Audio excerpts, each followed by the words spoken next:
13.8 billion years ago, the universe began. In one moment there was nothing, and the next, everything. Just how this is possible is perhaps the biggest question in all of science, crossing the boundaries between theory and experiment, physics and philosophy. Everything we know about our universe hinges on mechanism, process, and causality. We strive to understand the reasons things are the way they are, and yet, at the most fundamental level, we do not know how or why the entire universe came to be. But this lack of explanation is not for want of searching. Perhaps, as famed cosmologist Stephen Hawking once supposed, there really was nothing before, considering space and time as inherent conjoined properties of the universe we inhabit. The beginning of that universe marked the beginning of time. Before time, there could be no space and therefore no universe. Considering the geometry of space-time back through the ages, he saw it contract, curve around, and eventually round off. Searching for something beyond that would be as meaningless as searching for something that was north of the North Pole.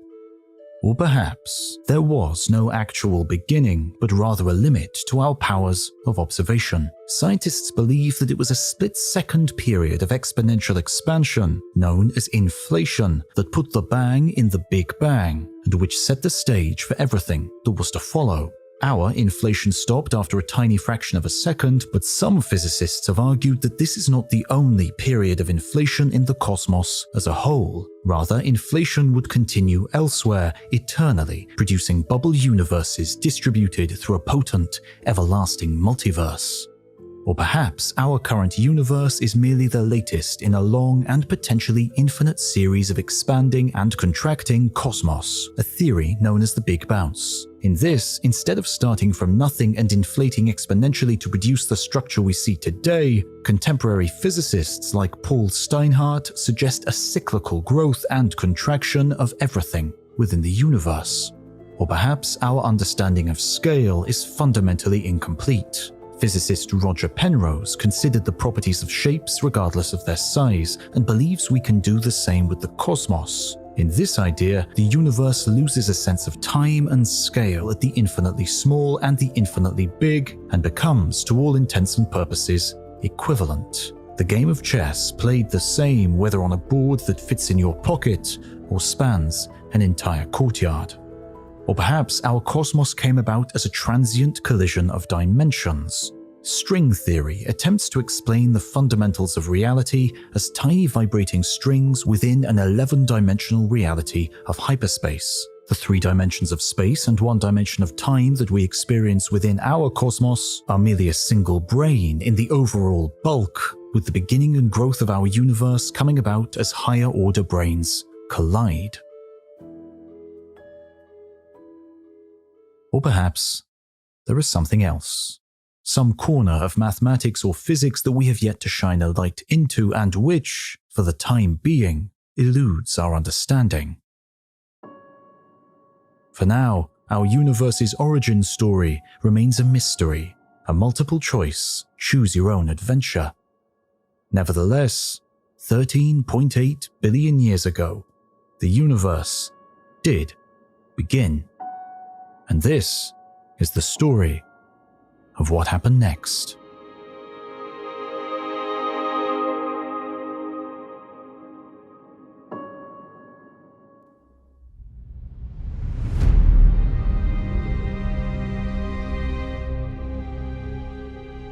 Thank you to BetterHelp for sponsoring this video.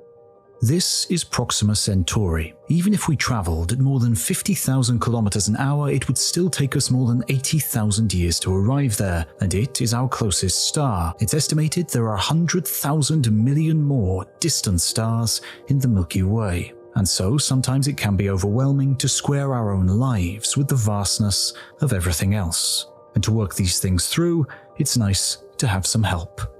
BetterHelp is the world's largest therapy service, and it's 100% online. With BetterHelp, you can tap into a network of over 30,000 licensed and experienced therapists who can help you with a wide range of issues. You can talk to your therapist however you feel comfortable, whether it's via text, chat, or video call. You can also message your therapist at any time and schedule live sessions when it's convenient for you, and if your therapist isn't the right fit for any reason, you can switch to a new one at no additional charge. With BetterHelp, you get the same professionalism and quality you expect from in-office therapy, but with a therapist who is custom-picked for you, with more scheduling, flexibility, and at a more affordable price. So get 10% off your first month at betterhelp.com/HOTU, and I've also linked them below in the description. Thanks to BetterHelp for supporting educational content on YouTube.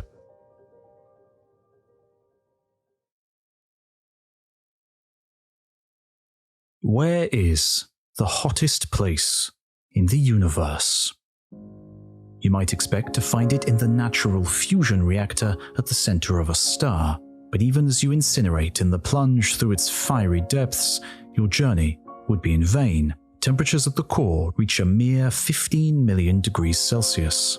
You may look to even more violent phenomena in the cosmos, like explosive supernovae. Here, during the dramatic death of a star, superheated shells of gas are ejected many light years in every direction, leaving a gravitationally compactified neutron star at their center. Temperatures here far exceed normal stellar furnaces, reaching 100 billion degrees Celsius. But this still isn't the hottest temperature to be found. In fact, the highest temperature that has ever been recorded anywhere in our vast cosmos was 100 meters beneath the snow-covered ground near the shores of Lake Léman in Switzerland.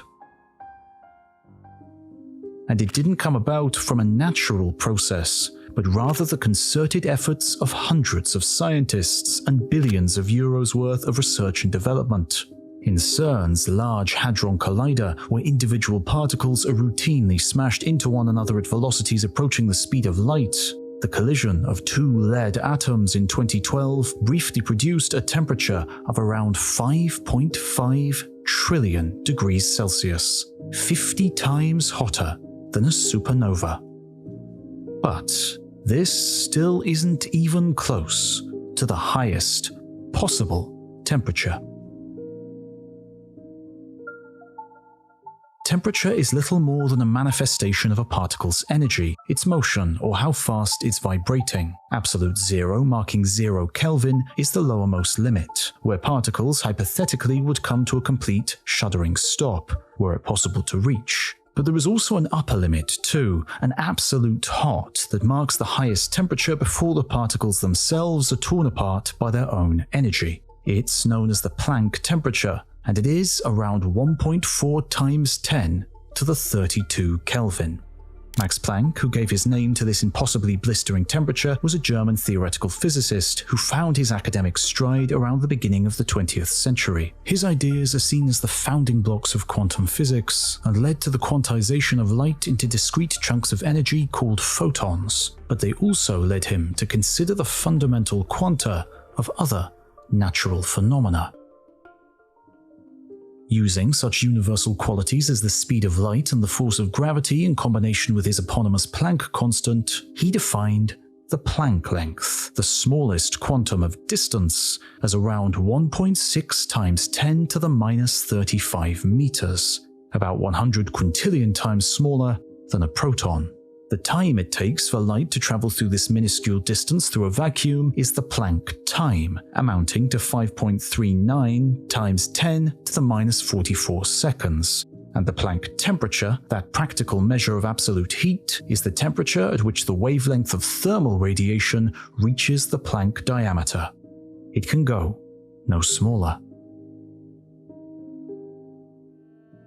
It is no fair reflection on the human brain to say that these numbers are beyond our true comprehension. We are evolutionarily attuned to scales that are relevant to us, and so it may seem that these Planck units are too small, or in the case of temperature, too large to be of any practical use. But it is when contemplating the immeasurably tiny moment at the beginning of our immeasurably vast cosmos that these units really come into their own. Because our universe is expanding, becoming less dense, and it has been for all its history. Scientists don't know if our universe is infinite or not, but if it is, then it always has been. So rather than starting as a single point, it would have also begun infinitely large, and rather than grow over time, it would simply have become less dense. Our observable universe, the only part of the universe we could ever see or interact with, or could ever see and interact with us, is limited by the speed of light and the distance it has been able to travel since the universe's birth 13.8 billion years ago.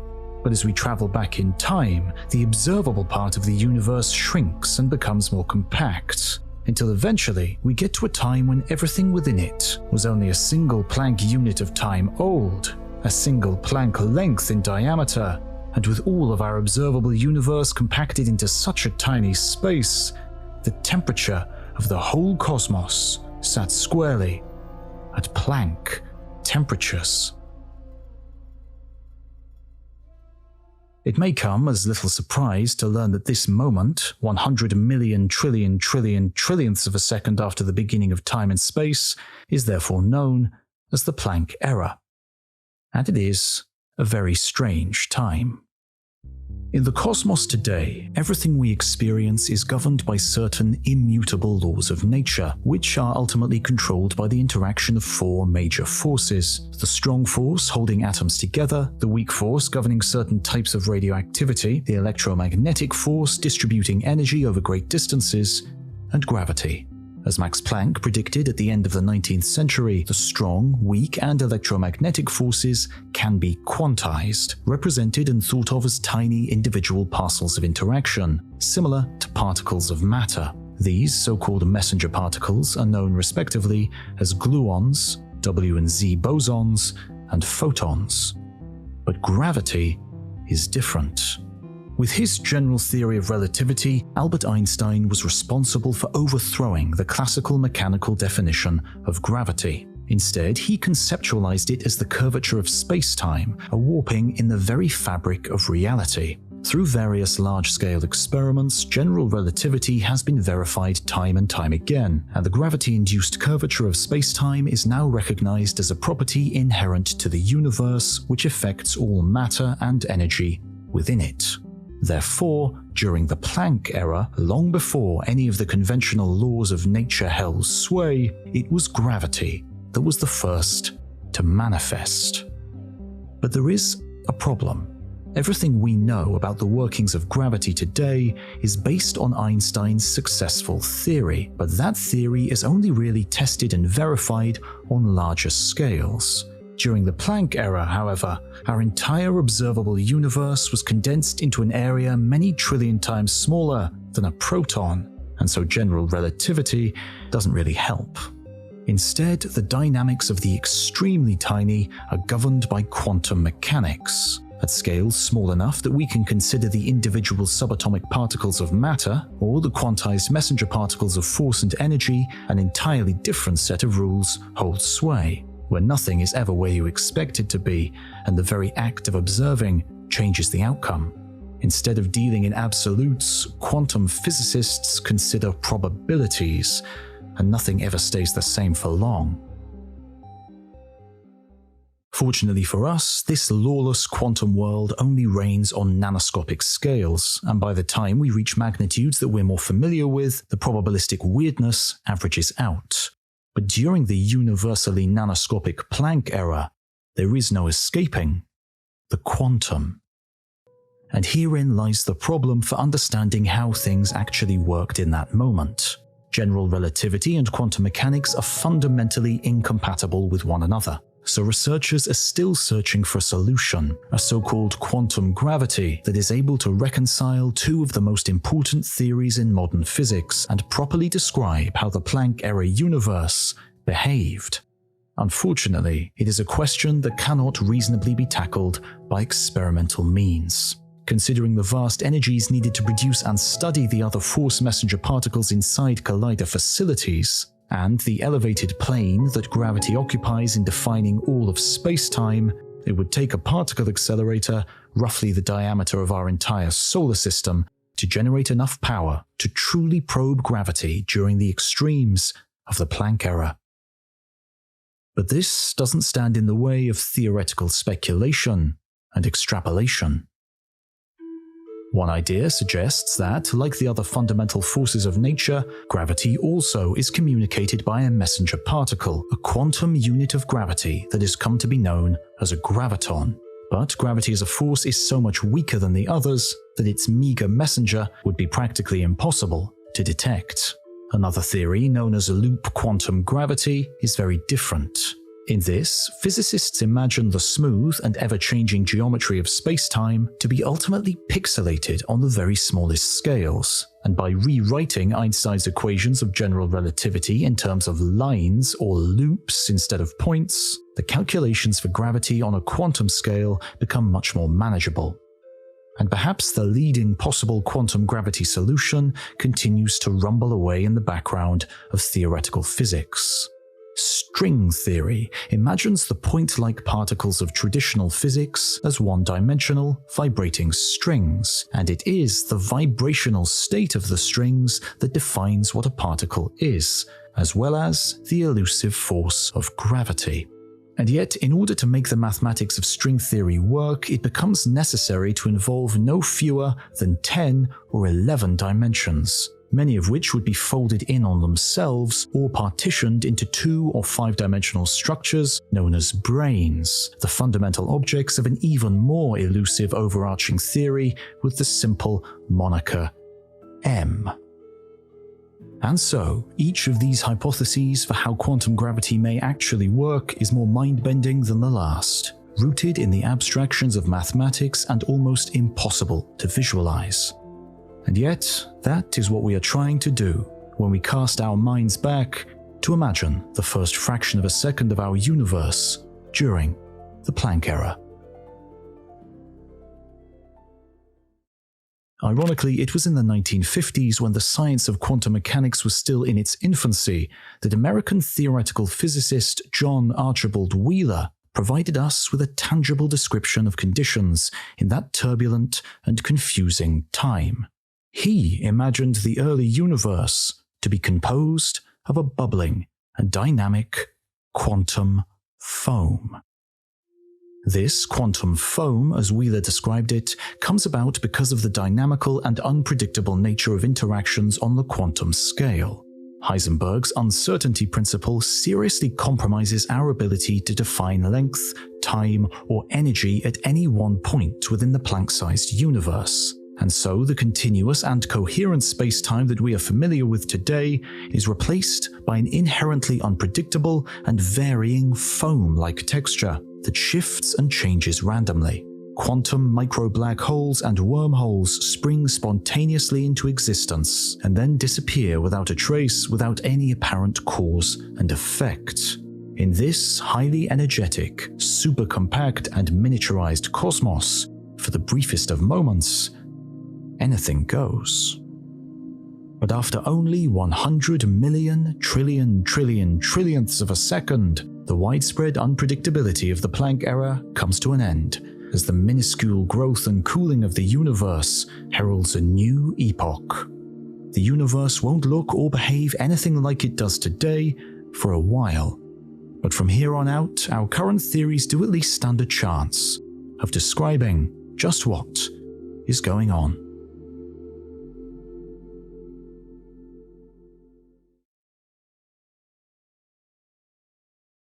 Everything in our universe is controlled and defined by the 4 fundamental forces of nature. Imagine turning on your television. Gravity keeps you pinned firmly to the seat of your chair, holds the Earth's atmosphere close to the surface, and holds the Earth in orbit around our nearest star, providing a habitable environment for your continued existence. Yet despite this, gravity is relatively weak, and you can overcome it with the muscles of a single arm to lift the remote. In response to your button press, invisible infrared light, electromagnetic radiation, beams across the living room from the front of the remote. The picture comes to life in front of you through millions of tiny pixels emitting visible light, another form of electromagnetic radiation, which travels back across the room and into your eyes. Your eyeballs themselves are marvels of evolutionary innovation, but they ultimately rely on the properties and behaviors of the atoms within, electrons and nuclei held together by the electromagnetic force. The atomic nuclei themselves are held together by the strong nuclear force, protons and neutrons forced together in the center of the atom. Not only that, these protons and neutrons are really a combination of three smaller subatomic particles, called quarks, which are also bonded by the same pull. Every atom in your body, in the television, in existence itself, relies upon this force. As your eyes focus and you engage with the pictures moving on the screen in front of you, each of the nerves inside your brain fire at up to 200 times per second. All of that coordinated electrical potential relies on a proper balance of potassium in the body. Like the other elements, potassium is held together by the strong nuclear force, but there is something else at play as well, because potassium is very slightly radioactive, and around 5,000 potassium atoms radioactively decay every second, a decay driven by the weak nuclear force. And so 150 million kilometers away, the core of our sun burns with the heat of a stellar furnace, powered by the fusion of hydrogen into helium. This incredibly powerful reaction is responsible for the heat that keeps the Earth habitable, and on a galactic scale, the very elements that make up the planet, the television, and you. And all of this is also reliant on the weak nuclear force.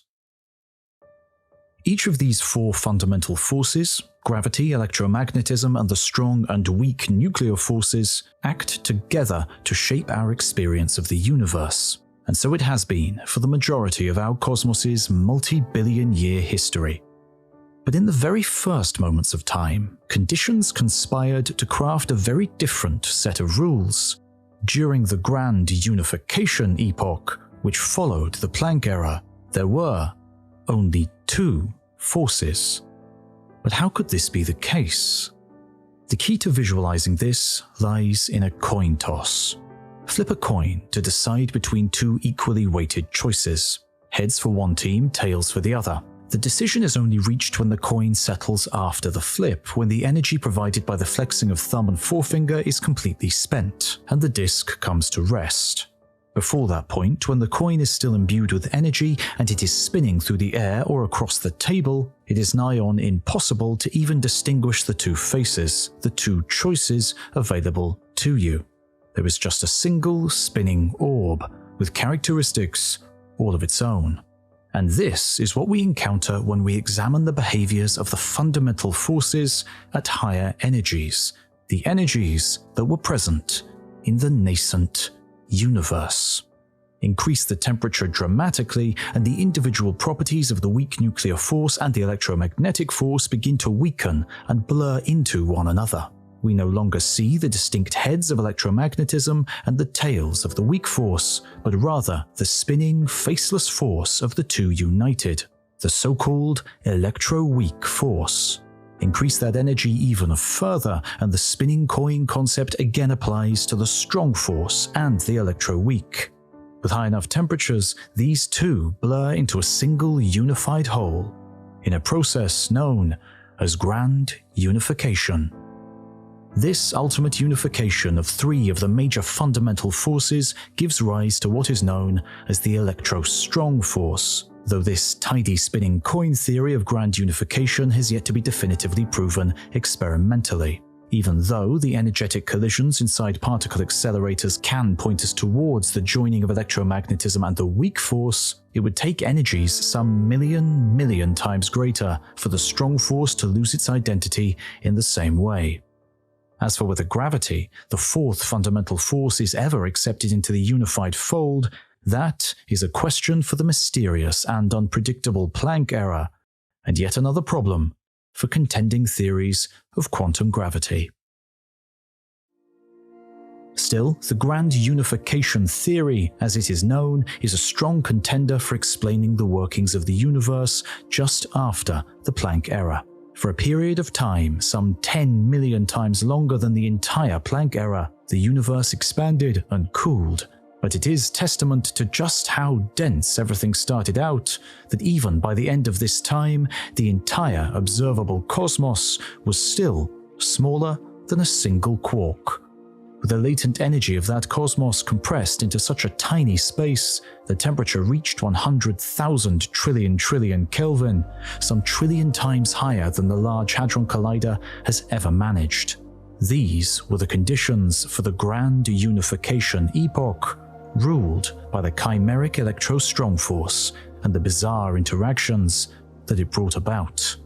The minuscule cosmos is filled with particles undergoing an extreme identity crisis. Photons transform spontaneously into matter-antimatter pairs, creating quarks and leptons. But these nascent particles are desperately short-lived, decaying rapidly back into photons scarcely as soon as they are formed.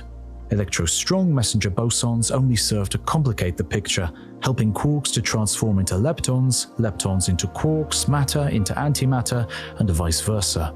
Under the chaotic rule of grand unification, it is a free-for-all of energy and matter, of particles, both virtual and real. Until a trillionth of a second after it began, the penny drops. Temperatures drop to a mere 1,000 trillion degrees, rendering it cool enough for the strong force to break free, for two forces to become three, and everything to change once again. And yet, there is a problem with this picture. While these theories may adequately describe the behavior of particles within the earliest moments after the Big Bang, they fall short of explaining the large-scale cosmos that would eventually come to exist. Indeed, when comparing the starting conditions with the universal end result, the Big Bang appears to be broken.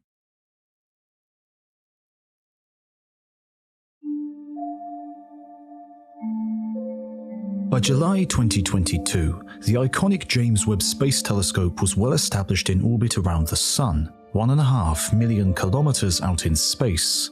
It was finally ready to begin its scientific operations in earnest. But when it focused its 18 golden mirrors into some of the deepest reaches of the observable universe, scientists were shocked.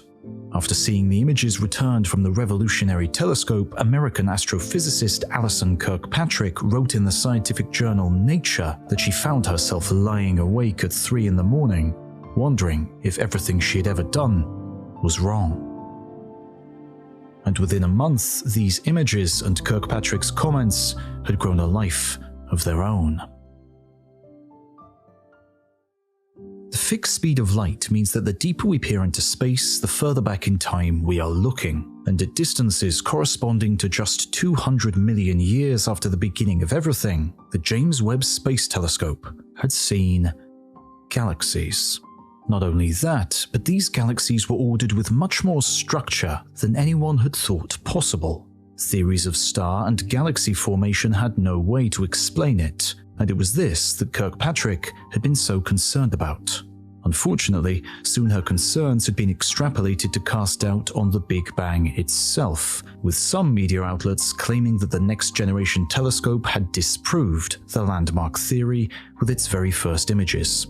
Thankfully, those concerns were misplaced. Kirkpatrick had only been concerned about existing theories on galaxy formation, not entire cosmos creation. The inexplicable structuring of early galaxies meant that there was a piece missing from our understanding, not that everything we knew was wrong. Little more than a storm in a cosmic teacup. And so the Big Bang is safe from that quarter, for now at least. But as a complete explanation of how our modern universe came to be, it has been under far more severe threat for much longer. When we look at the large-scale structure of the universe as it is today, there are a number of phenomena that don't quite add up. To begin with, the average temperature. Even though stars burn at several million degrees Celsius and empty space shivers at just a few degrees above absolute zero, the average temperature that we observe in one direction is remarkably similar to any other, 2.7 Kelvin, everywhere in the universe, all 93 billion light-years in diameter of it. But how? If the universe has been gradually expanding for nearly 14 billion years, then how can 2 points further than 14 billion light-years apart have averaged out without breaking the speed of light? The fact that we see such thermal homogeneity now implies that there was thermal homogeneity back in the universe's earliest moments, a fact that seems wildly improbable given the nature of quantum fluctuations in the compactified early cosmos. This is known as the homogeneity problem, or the horizon problem. But there is more. Einstein's general theory of relativity describes how massive objects create curves in spacetime, which then govern the movement and evolution of matter within that spacetime. Stars, galaxies, and black holes leave pinches and pockmarks in the local scale structure of spacetime, but when we zoom out to a larger scale, these imperfections even out to leave a smoother structure, which, like the average temperature of the cosmos, seems to vary very little. The universe, on the largest scales, seems flat. If the overall density of matter in the universe is sufficiently great, space-time will be what's known as positively curved, bending back on itself like the surface of a sphere. This means that, eventually, the gravity exerted by all the matter in the universe will be enough to slow down and eventually reverse the trend of expansion, collapsing the universe back in on itself in a so-called Big Crunch. In contrast, if the overall density is much lower, it results in a negative curvature of spacetime, bending out in an open fashion like the surface of a saddle. With this geometry, gravity never overcomes expansion, and the cosmos continues to grow for eternity. Which of these overall geometries holds true has big implications for the future evolution of our universe, and so it has been the preoccupation of astronomers to try to measure the overall curvature of the cosmos we can see. And counterintuitively, it appears to be completely flat. Just like the horizon problem, the likelihood of this being the case is incredibly small, tantamount to tossing a coin and having it land perfectly on its edge. For obvious reasons, this has become known as the flatness problem. And there is one additional problem that blights our theories of the cosmos in the first trillionth of a second. There seem to be no magnetic monopoles at all. All through the universe, electrical charges exist in positive and negative pairs, cancelling one another out to result in a stable, neutrally charged whole. In a similar way, magnets are found with both north and south poles, with magnetic field lines flowing between them to produce a stable and balanced whole. However, while it is possible for both positive and negative charges to be found alone, like in isolated protons or electrons respectively, no such isolated poles exist for magnets. No matter where we look in the cosmos, we have yet to find a lone monopole without its opposite pairing. And so it was on a December night in 1979, while puzzling over the mystery of the missing monopoles, that theoretical physicist Alan Guth struck on a remarkable solution. One that not only addressed his own problem, but also tackled the horizon and flatness problems as well. Instead of expanding gradually over billions of years to the vastness we see today, Guth found a mechanism by which the universe could have suddenly and almost instantaneously inflated to many, many times its original size, before slowing down and continuing in a more linear expansion. This inflationary period that Guth proposed would see the universe double in size around 90 times in less than a trillionth of a second, resulting in an exponential expansion that would fundamentally change the face of the cosmos. Because when exponential expansion is at play, things get very large, very quickly. Consider folding a gigantic piece of paper in half, time and time again. If it starts out 1/10 of a millimeter in thickness, then the first fold will double that to 2/10, and the next brings it to just under half a millimeter. A third fold doubles it again, and now it is about the thickness of a fingernail. So far, so unremarkable, But by the time you reach 7 folds, the single sheet has now reached the thickness of an entire notebook. 10 folds and it will be as thick as your hand is wide. And the world record for actually doing this experiment sits at just 12 folds, when in 2002 an American schoolgirl folded a piece of tissue paper more than 1.2 kilometers in length into a bundle over half a meter thick. But if it were possible to make and handle an even bigger sheet, further folds would increase the thickness astronomically. 23 folds will make the paper around 1 kilometer thick, and 30 folds will be enough to get you to space, rising 100 kilometers from the surface of the Earth. 42 folds will get you to the moon, and 51 will make it to the sun. 81 folds will make the paper as wide as the Andromeda Galaxy at around 141,000 light-years across. And 90 folds, equivalent to the 90 doublings that Guth proposed for the inflationary period, will transform that single colossal piece of paper to a folded pile bigger than the entire Virgo supercluster, 130 million light-years across. This incredible inflation is what Alan Guth proposed for the entire universe. In less than a trillionth of a second after the confusing turbulence of the Planck era and the Grand Unification era, the hot, hyperdense cosmos blew up to more than an octillion times its original size. It was this, if anything, that put the bang in the Big Bang. The universe, which one moment had seemed so hot, energetic and full, is now left vast, vacuous, and cold. Though it seems drastic, it is indeed an elegant solution for the 3 problems vexing the Big Bang Theory, because this inflation allows us to entertain the possibility that the immense universe we see isn't actually all there is. It is merely a bubble of observable universe whose size is defined by the speed of light, the amount of time that has passed, and the expansion that has taken place since the beginning of time. Thanks to inflation and subsequent expansion, our observable bubble is some 93 billion light-years in diameter, but it is still merely a fraction of the universe as a whole. And it is in this unseeable extent that the answers to our problems can be found. The horizon problem of thermal homogeneity is only a problem if the homogeneity we see applies to the entire universe.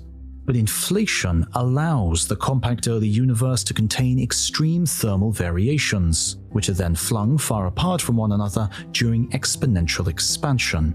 Our local patch of observable universe merely represents one small part of the whole, which was in thermal equilibrium with itself before inflation happened, and may be wildly different from other parts that we cannot see. Similarly, the flatness problem of space-time curvature is only a puzzling coincidence if the flatness we see applies to the entire universe. But if we are only seeing a tiny fraction of the whole, then it is impossible to say whether it does or not. It could be a matter of perspective. From the seashore, an ocean horizon appears flat, but it is only when we fly far above the surface, perceiving more of the Earth, that we see it is in fact curved. In reality, the wider cosmos may be positively curved, negatively curved, or a twisted combination of both, but we are unable to see past our own cosmic shore. And finally, the absence of magnetic monopoles is only a problem if we assume they are missing from the universe as a whole. But if they existed in the early universe in the quantity predicted by our current models, then exponential inflation would have seen them spread apart from one another until they were distributed to roughly 1 per observable universe. And when we are looking for a singular monopole within a sphere 93 billion light-years across, it's little wonder we haven't found it yet. Inflation is now securely part of our understanding of the earliest moments of the universe, and cosmologists have spent the 40 years since Alan Guth's revelation figuring out the mechanism by which a universe can so suddenly and so drastically blow up. The timing of this dramatic phase coincides with the energy drop and cooling that saw the end of the grand unification of fundamental forces and the emergence of the strong nuclear force. It is theorized by some scientists that the decay of the X-boson messenger particles that carried the electrostrong force created a strong inflation field, carried by a new messenger called the inflaton. This overwhelming new inflation energy drove universal exponential expansion, which saw quantum-scale irregularities almost instantly scaled up to large-scale structure. Transient quantum fluctuations becoming huge regions of overdensity and energy that would provide the seeds for galactic clusters and superclusters in the modern universe. All of this expansion inevitably cooled and emptied the cosmos, leading to a 100,000-fold drop in average energy levels. Scientists are as yet unsure of why exactly inflation stopped, but when it did, the inflaton field and particle decayed away, pouring much of that energy back into the universe in a phase known as reheating. And it's this that allows for the decisive creation of matter. And now, in a larger and roomier cosmos, the laws of nature are approaching something that we can finally understand and model. This is called the electroweak epoch, and it lasts until about a trillionth of a second after the Big Bang. There are quarks and leptons, matter and antimatter, all ruled by gravity, the strong nuclear force, and the chimeric electroweak force. But temperatures and energies are still far too high for the strong force to have any real effect on the supercharged particles in this post-inflationary maelstrom. Similarly, the electroweak force has little hold on the matter-energy interactions. And while gravity may have pervaded the universe since its beginning, there is one major component still missing, which renders it all but powerless. Until these newly formed particles are granted mass, they remain unruly and ungoverned. It will take another energy drop and another cosmological transformation before we reach a universe we begin to recognize as our own.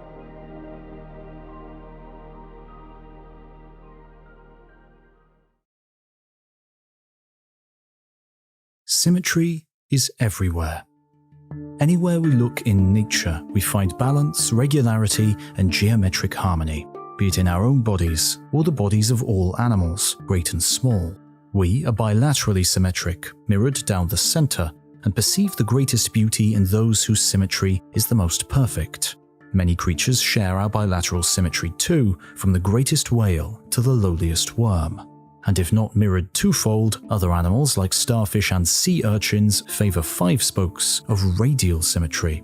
Scientists have found that evolution has a clear preference for these balanced, symmetric forms, not least because they can be constructed from much more simplistic instructions than other, more complex and non-repeating geometries. And it is mathematical, algorithmic simplicity that underlies the symmetries found throughout the natural, non-living world. In science, symmetry has a much wider meaning than its day-to-day use. It indicates that something is the same, something that does not change, whatever happens. From the laws of physics to the conservation of energy and momentum, the universe is inherently symmetrical. Positive charges are balanced with negative ones. Some particles spin clockwise, others spin counterclockwise. And if you measure the strength of gravity on Alpha Centauri, you will get the same result as in our own solar system. And yet, the universe is not perfectly symmetrical. Just like the human body, when examined more closely, has the heart shifted to one side, there are also flaws in the perfect balance of the cosmos.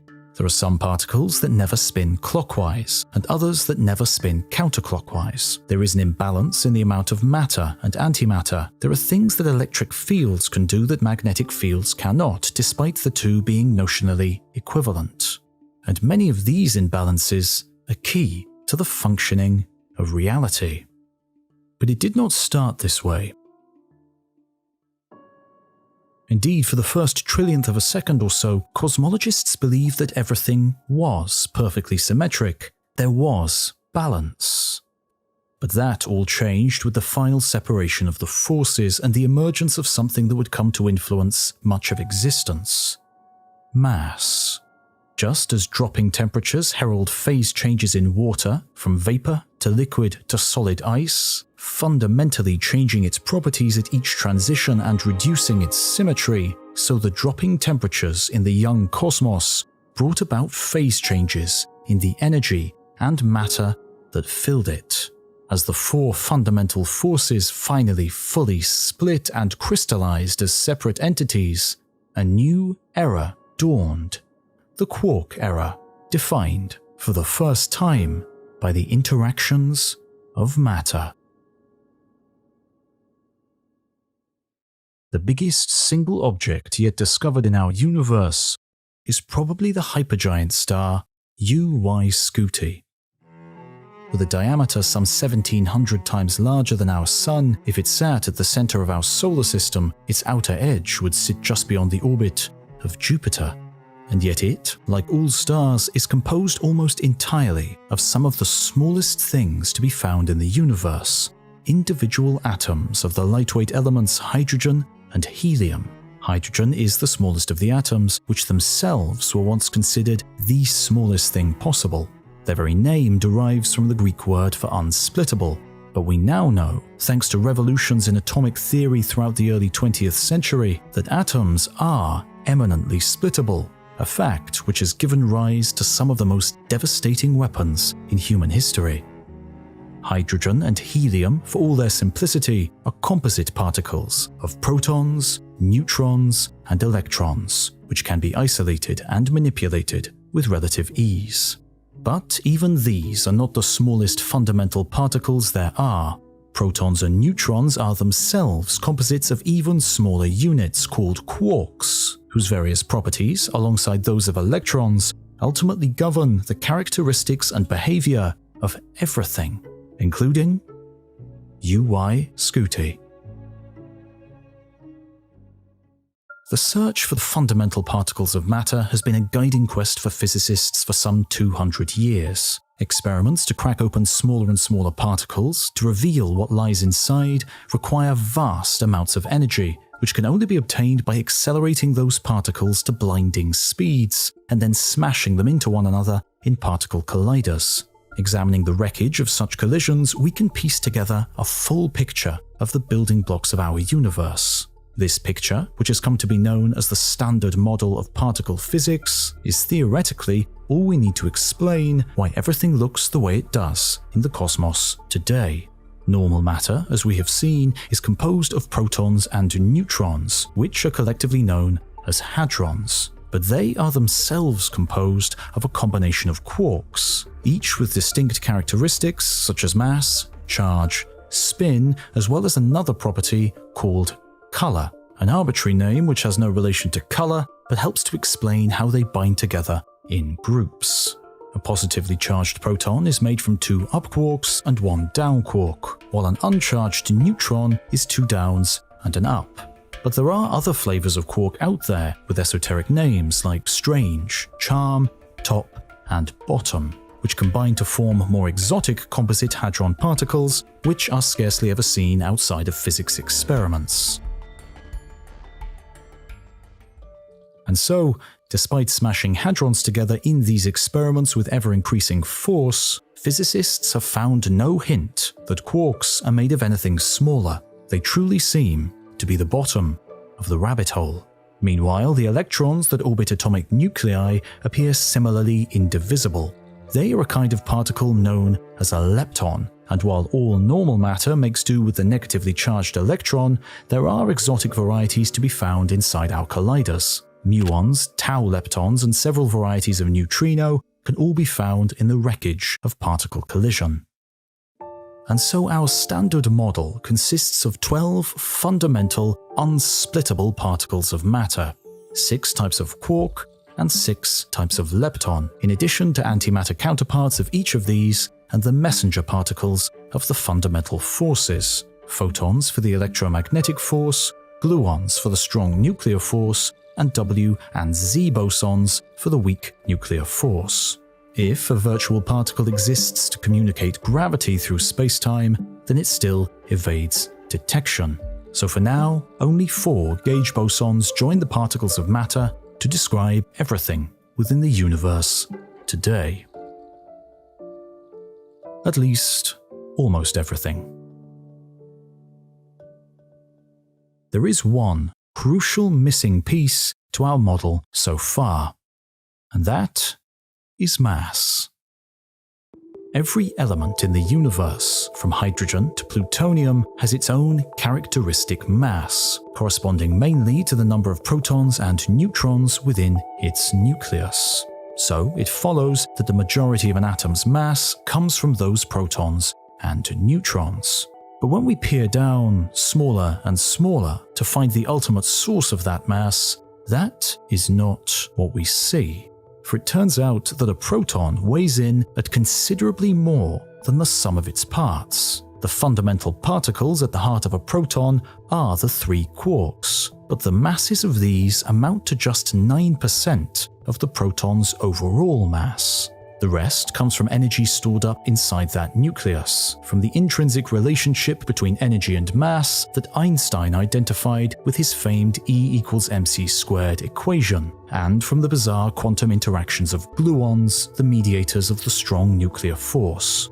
So when we reconsider the masses of every piece of normal matter in the universe, more than 90% of it doesn't actually come from the stuff of matter at all, but from the latent energy and empty space within. But quarks do still have mass, something separate, something different to this energy, and the reason for this was a mystery for a long time. Photons and gluons get by just fine without mass at all. Electrons and neutrinos have even less than the smallest quark, while the W boson carrier of the weak force weighs in at some 40,000 times heavier than an up quark, heavier even than an entire iron atom. So what causes this incredible disparity in mass? And why do particles have mass at all? This was the question that plagued British theoretical physicist Peter Higgs in the 1960s while teaching and researching at the University of Edinburgh. As a solution to the problem, he suggested that all particles first came into existence in the universe without any mass at all, and that at some point within the first split second, a new kind of energy field emerged and permeated all of space-time, giving the various particles the property of mass. This Higgs field, as it became known, would be communicated by its own quantized messenger particle, the Higgs boson, which would sit alongside the other 16 particles of the Standard Model and play a major role in describing the behaviors and interactions of matter in the universe. And yet, even though Higgs' theory was sound, it would take nearly 50 years to finally find the elusive Higgs boson. In the meantime, in order to bolster support for this expensive and seemingly esoteric search, the UK Minister for Science promised in 1993 to buy a bottle of champagne for the best analogy to explain the actions and importance of the Higgs field to the general public. Despite various suggestions featuring pools of syrup, prisms, and electric fields, it was physicist David Miller from University College London who ultimately claimed the prize with a description that focused on a busy cocktail party. At this party, he said, everyone is happily chatting among themselves, and a normal person is able to move through the room with relative ease.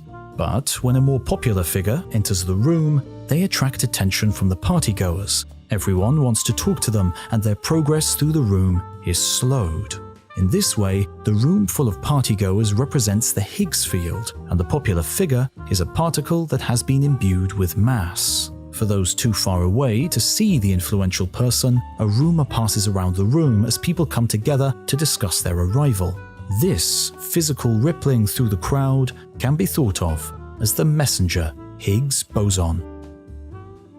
While the analogy isn't perfect, it has stood the test of time. And time was what was needed in what ultimately proved to be a frustrating search for something akin to a needle in a haystack.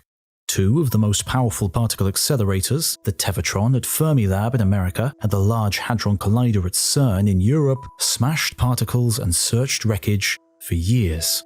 The problem was, although Peter Higgs had theorized the field and boson existed, his theories said nothing about what energies would be needed to manifest them, or the properties of the particles once they were found. So, like searching for a needle in a haystack when you had no idea what a needle even looked like. Eventually, though, in 2012, experiments at the Large Hadron Collider achieved this seemingly impossible feat. Scientists confirmed they had in fact found the Higgs boson, and in doing so proved the existence and action of the Higgs field, once and for all. The particle had earned its place in the Standard Model, and the field its role in the evolution of the early universe. A trillionth of a second after the Big Bang, the electroweak force splits catastrophically in two, ending the perfect symmetry of the universe as the W and B bosons that carry it decay into the photons of the electromagnetic force and the W and Z bosons of the weak nuclear force.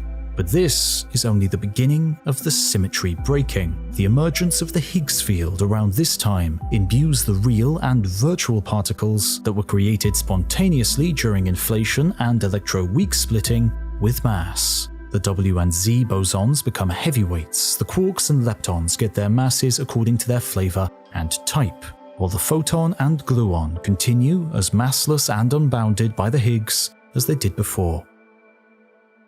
As the quark era becomes fully realized by a billionth of a second after the Big Bang, the universe is finally filled with all of the ingredients, the characteristic particles and the characteristic forces needed to make stars, planets, and us. The quark-gluon plasma that permeates the inflated cosmos is the primordial soup from which all structures in the universe will be made.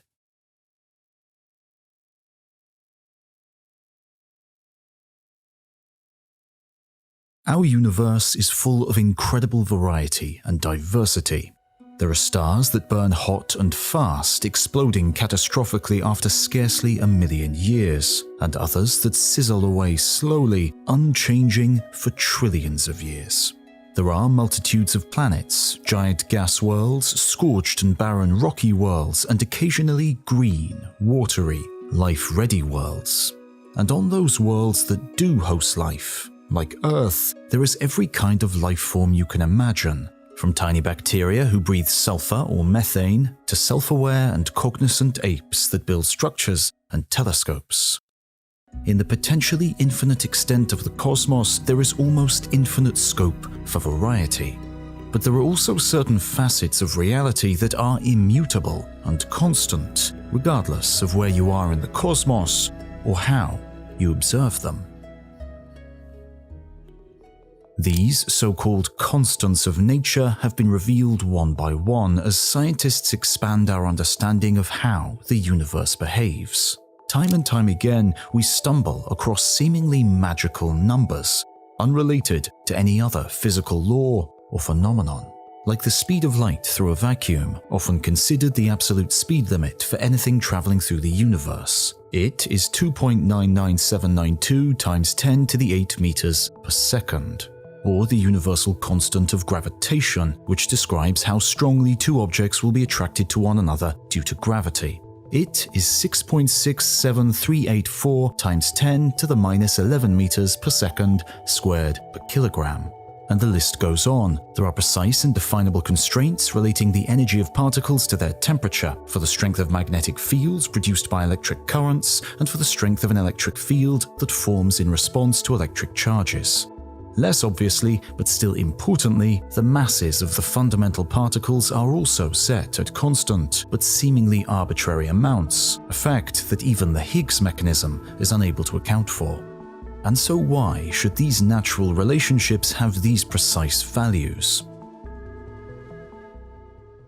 It is a problem that vexed even the great physicist Richard Feynman when he considered what is known as the fine structure constant, that essentially describes the strength of electromagnetic forces between particles, defining the chances that an electron will absorb a photon. Its value is a little over 137, but there is no link between it and any other physical law, no reason for it not to be 12 or 135 or 3015.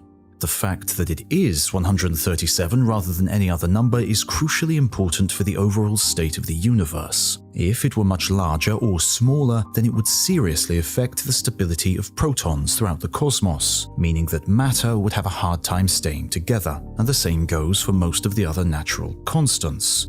If gravitation were weaker than it is, the universe would be filled with just an ever-thinning soup of hydrogen gas. If it were stronger, then all matter would be drawn into black holes or violent, short-lived stars, leaving no room for planets and life to form. The many constants of nature may seem arbitrary, but they are also finely tuned to allow for the varied and diverse universe we find ourselves within. But why? We still don't know. Is it just a lucky coincidence, or the hallmark of a creator with their hands on the dials? Or, as many scientists suppose, is it that our universe is merely one of a multitude, all created with different starting conditions and different values for those fundamental constants, the vast majority having resulted in failed, barren universes, and only those in which the values are just right, able to culture cosmological variety, longevity, and consequently, us. Whatever the reason, this fine-tuning is already hugely important in the opening seconds of existence. By the time a billionth of a second has passed since the Big Bang, the universe has been filled with an astonishing abundance of quarks, leptons, and virtual particles. But temperatures and energies were still too high for any of these fundamental particles to interact meaningfully with one another. Temperatures drop, and by a millionth of a second after the Big Bang, the universe is a mere 1 trillion degrees Celsius. Gluons and quarks finally slow down their frantic vibration, allowing them to interact with one another for the very first time. As we have seen, protons and neutrons are composite particles, each made from 3 quarks. But the component parts of a proton, 2 up quarks and a down quark, are not natural bedfellows. The up quarks both have positive charge and, like charges, repel. The closer the like charges get, the more strongly they reject one another. So it takes the assembled might of the strongest force of all, the strong nuclear force mediated by gluons, to hold them together into a stable hadron particle. But it turns out the internal anatomy of a proton is even stranger than we might imagine. Not only is the majority of the mass made up of energy and quantum dynamics, but the composition of the matter isn't as constant as we might imagine. Sometimes one of the typical quarks inside a proton can spontaneously shapeshift into a charm quark and its antimatter counterpart. The transformation is extremely short-lived, however, and the charm quarks quickly recombine. But it means that protons are ultimately a constantly changing blur of the normal quarks, known as valence quarks, as well as gluons and charm quarks. Since both the gluons and the transient charms can be considered virtual particles, that means that the vast majority of a proton, as much as 99%, is actually made up of particles that don't really exist. The internal workings of protons and neutrons may be truly bizarre, but in the first millionth of a second of the universe, they are becoming an ever more prominent part of the universe's makeup. However, thanks to the effect of the weak force in this hot, dense plasma, newly formed protons can easily change identity to become neutrons and vice versa. It's only as the temperature drops even further, as the universe is approaching 1 second old, that this particular quirk of the weak force becomes ineffective and the protons and neutrons eventually slow their switching. During this so-called freeze-out, the hadrons choose an identity once and for all. And it is when this happens that the seemingly arbitrary fine-tuned constants of nature, in this case the masses of the up and down quarks, have their first real opportunity to shape the future of our cosmos. Because down quarks are heavier than their up cousins, and neutrons contain 2 downs, the mass of a neutron is very slightly greater than the 2 up containing proton. So, as the final identity switches take place in an ever-cooling cosmos, the downhill energy slope from heavy neutron to lighter proton is favored over the energy-intensive haul in the opposite direction. It is this very slight mass difference that ultimately results in an imbalance in the number of protons to neutrons in the universe from that point on, with roughly 7 protons to every neutron. And this, it transpires, has been an important ratio for the formation of the universe as we know it. Protons are the basis for hydrogen and helium, the fuel for stars, and the building blocks for all other heavier elements in the universe. The abundance of these charged particles over the uncharged neutrons is what allows for elemental interactions, leading to chemistry and biology.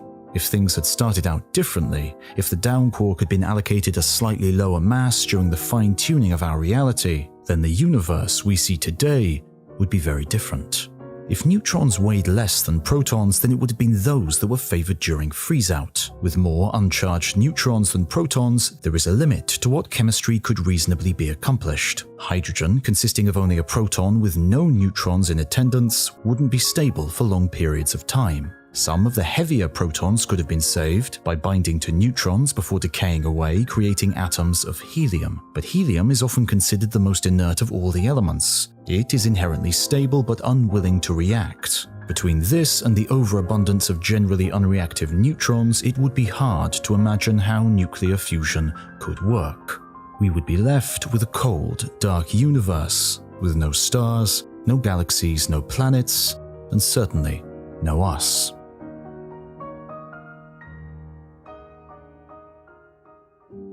We can therefore be thankful for the universe's inexplicable leaning towards protons over neutrons.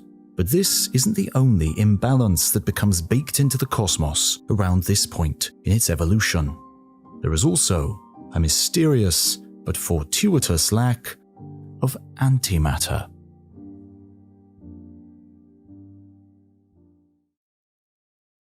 One day in the future, as we peer into the sky, we may be looking in the right corner at the right time to see an alien civilization destroy itself.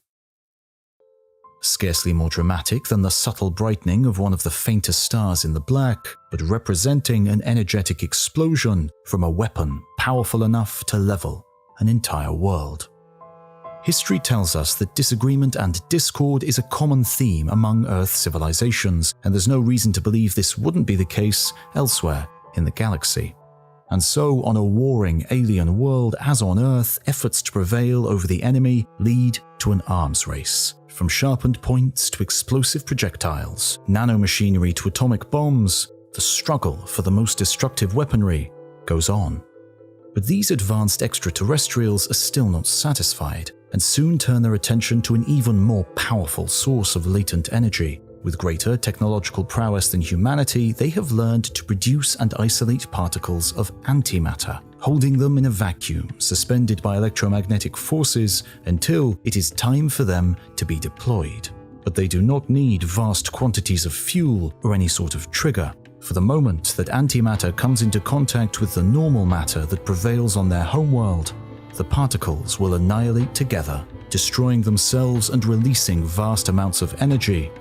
Just 1 gram of antimatter releases as much energy as a traditional nuclear weapon, with some 90 kilograms of fuel. And as the arms race goes on, the stockpiles grow. Whether it is used in anger, confusion, or simply by accident, the detonation of this antimatter weaponry occurs. Night turns to day in an instant. Scorching winds raze entire cities, destroying both warring factions and all other life on the planet. The entire world is transformed for centuries to come. Such is the devastating possibility of antimatter coming into contact with matter. And yet, we are surrounded by it every day. It was the English physicist Paul Dirac who, in 1928, first predicted the existence of antimatter. Working to integrate Einstein's theory of special relativity with the relatively new science of quantum mechanics, he realized his equations applied not only to negatively charged electrons, but also to positively charged equivalents, thereby predicting a particle that was entirely new to science, an anti-electron, or positron. 4 years later, an independent American physicist, Carl Anderson, actually detected this elusive particle in a rudimentary instrument called a cloud chamber. With the existence of antimatter now proven, physicists turned their attention to other antimatter particles. In the 1950s, the Bevatron Accelerator in California succeeded in detecting the first antiproton and the first antineutron. And in 1995, scientists finally assembled an anti-hydrogen atom. Now we recognize antimatter in a wide variety of settings, from supernovae and black hole jets to the radioactive decay of potassium in a banana, producing a positron roughly every 75 minutes. So antimatter may not be confined to futuristic sci-fi settings, but it is still hugely outweighed by normal matter in the universe. Based on the notable absence of annihilation signatures, physicists believe that there can be no more than one antimatter particle for every quadrillion matter particles within the Milky Way. And this is just as well, because if there were equal quantities of both, then annihilation would have resulted in the ultimate destruction of all particles, leaving nothing with which to build stars and planets. But the question of how this lucky imbalance came about is one that still troubles physicists. Could it be another quirk of fine-tuning? In the beginning, antimatter would have been formed in tandem with matter, with pairs of particles forming from spontaneous energy transformations within the universe's first billionth of a second. But in such a dense environment, they wouldn't have lasted long before encountering their opposite, annihilating together and transforming back into energy. This process of spontaneous creation and destruction continues until the temperature of the universe drops, and no new quark-antiquark or lepton-antilepton pairs are made.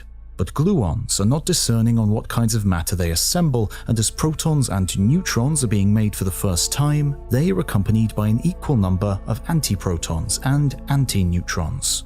Everything should be in balance. At this point, there should be no difference in the quantity of matter and antimatter, and since the two kinds of particles behave identically and are only destroyed in pairs as well, there should continue to be equal amounts of each. But this isn't what we see. At some point, between a millionth of a second and 2 minutes into the universe's timeline, the balance of antimatter and matter changes, until only one antimatter particle in a billion remains. And to this day, physicists still aren't certain why. It could be partly as a result of the broken symmetry that came about with the emergence of the weak force. Experiments by Chen-Sheng Wu in the 1950s showed that quarks and antiquarks are in fact treated slightly differently by the laws of nature. The difference is very small, but it is significant enough for us to see.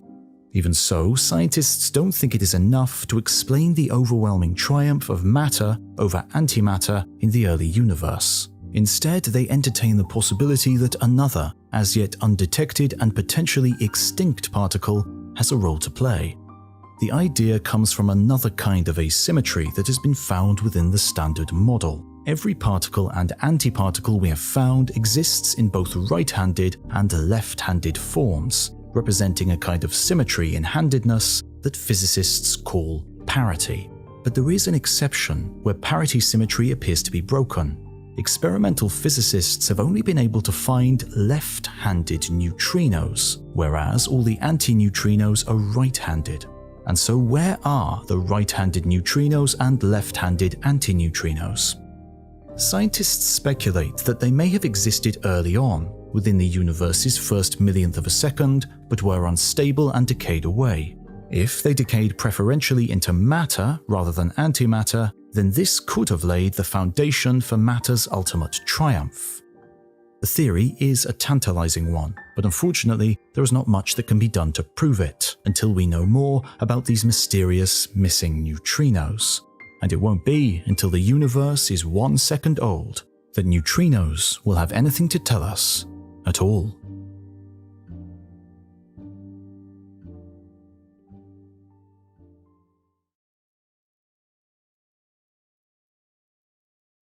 When we peer into the deepest reaches of the night sky, we are greeted with wonders in almost every wavelength. There are delicately curled galaxies, colourful nebulae, and piercing points of light known as quasars, far distant supermassive black holes swallowing matter and light at the centres of galaxies. But these quasars also illuminate another curious feature that permeates deep space, known as the Lyman Alpha Forest. The constant speed of light through the expanding vacuum of space means that the more distant an object is, the older it is as well. So when we see quasars at great distances, we are seeing them as they appeared billions of years ago, and the light they emit is redshifted, stretched into the red parts of the electromagnetic spectrum compared to how they would normally appear. But when we examine the spectral signatures of such distant and ancient quasars, there is more to see than just the redshifted light they give off. At shorter wavelengths, there are also sharp dips in the light we see, and sometimes so many that they cluster thickly, like a dense thicket of tall pine trees on an alpine mountainside. This is the Lyman Alpha Forest, and it's created not by trees, but by low-density clouds of hydrogen gas lurking in intergalactic space. Because when light passes through a cloud of hydrogen, some of it is absorbed, leading to a dip in the spectrum that we eventually intercept here on Earth. And this is what is happening with the light from distant ancient quasars, with every dip in the spectrum corresponding to an otherwise invisible hydrogen cloud. Visualizing these tenuous structures is remarkable enough in itself, but there is more we can tell from the structure of this spectral forest.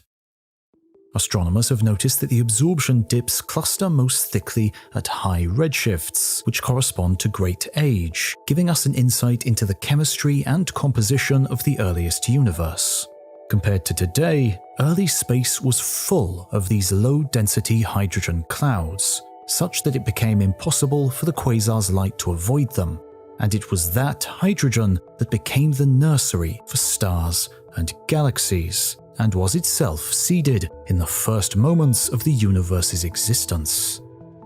By the time a single second has passed in the history of the universe, a great deal has happened. It is now a mere 10 billion degrees Celsius. It is filled with the victors of ruthless particulate battles, along with the energetic photon shrapnel of countless mutually destructive encounters. Through quirks in the properties of the remaining particles, the balance between protons and neutrons is set, as the era of spontaneous particle births and swaps is finally brought to a close. Those particles that possess mass today are already endowed with it, thanks to the Higgs field, and the four forces that rule our lives today, the strong nuclear force, electromagnetism, the weak nuclear force, and gravity, are now in full and comprehensible operation. So far, the workings of the 1 second-old universe has lain primarily within the realm of theoretical physics, with our most powerful instruments still struggling to generate the kinds of energies that prevailed within those first moments. But we are now entering an era of the universe that can be studied more meaningfully by experimental physicists and even astronomers. We are finally reaching a part of our cosmological history that we can hope to observe and even map. In the icy wastes of Antarctica, for a couple of weeks a year, the sun does not set. And this is where the work started. Spraying hot water directly downwards into the ice, in January 2005, scientists working on the cutting-edge IceCube Neutrino Observatory began the arduous 58-hour-long process of creating the first 2.5-kilometer hole needed, the first of 80. Now, the IceCube array's various holes occupy a square kilometer of Antarctic ice. But this immense size and improbable location aren't the only surprising features of this next-generation telescope. For instead of pointing up into the night sky, it stares down into and through the bowels of the Earth. It has no lenses, mirrors or radio dishes, but instead is made up of over 4,000 modules dangled on over 80 strings deep in holes in the ice, hanging like pearls in the cold, dark Antarctic depths. As counterproductive as this may sound, it is in fact the ideal kind of construction for observing one of the most elusive particles in the entire universe, and the IceCube Neutrino Observatory is joined by similar projects at the bottom of gold mines, deep beneath the world's largest lake, and in the hearts of Japanese mountains, all dedicated to the search for the mysterious neutrino. As a particle, the neutrino was first proposed in the 1930s, when particle physicists were balancing the equations of nuclear decay. Observing how a neutron would sometimes spontaneously decay into a proton and an electron, Wolfgang Pauli noticed that a tiny amount of energy was missing, which he hypothesized was another kind of particle, too small, lightweight, and ghostly for us to have any hope of detecting it. Indeed, with the frequency of this kind of nuclear decay, 100 trillion of these ghostly particles must be streaming through our bodies every second, without us having any notion of their passage. But scientists do not accept defeat that easily, and in 1951, a pair of American physicists, Clyde Cohen and Frederick Rains, began to search for this ghostly particle, and in what became known as Project Poltergeist, they turned to powerful nuclear fission reactions to provide the vast quantities of energy needed to detect neutrinos. Cohen and Rains first proposed detonating a 20-kiloton nuclear payload, and installing an immense detector just 50 meters away from the blast. This detector, nicknamed El Monstro, was designed to pick up a flash of light after a neutrino collision, and if it had been built, would have been almost 1,000 times larger than any previous detector. In the end, however, this experiment proved too challenging, and the scientists turned to the somewhat more controlled energy release to be found in nuclear reactors. And so, in 1956, Cohen and Rains' experiment succeeded, finally achieving the seemingly impossible, detecting the ghost particle that had been haunting physics for more than 20 years.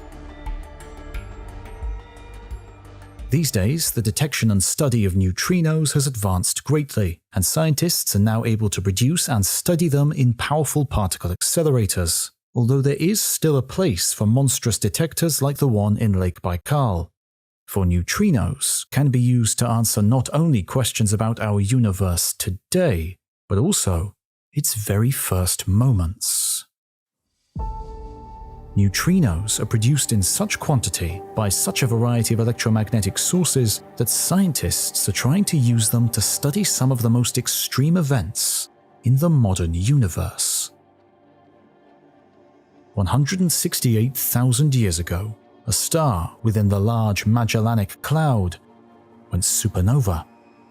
The explosion sent atomic shrapnel reeling across intergalactic space at nearly the speed of light. This shrapnel, including the countless neutrinos that were emitted in the blast, struck the Earth in 1987, and scientists in Japan considered themselves extremely fortunate to be able to detect 11 of these neutrinos.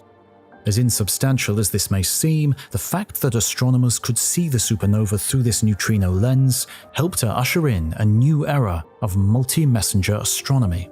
Gravitational waves, telescopes tuned to a variety of electromagnetic frequencies, and neutrinos could all be deployed together to study and understand the most extreme and mysterious events in the universe. But not only that, neutrinos give us the opportunity to probe objects that are too opaque for light to penetrate, since their extreme unwillingness to interact with any matter at all sees them stream through everything, from nebulae to stars and even entire planets. And this is because they only interact with two of the fundamental forces, the weak force and gravity. This remarkable penetrative ability making them powerful tools in probing some of the earliest moments of the universe.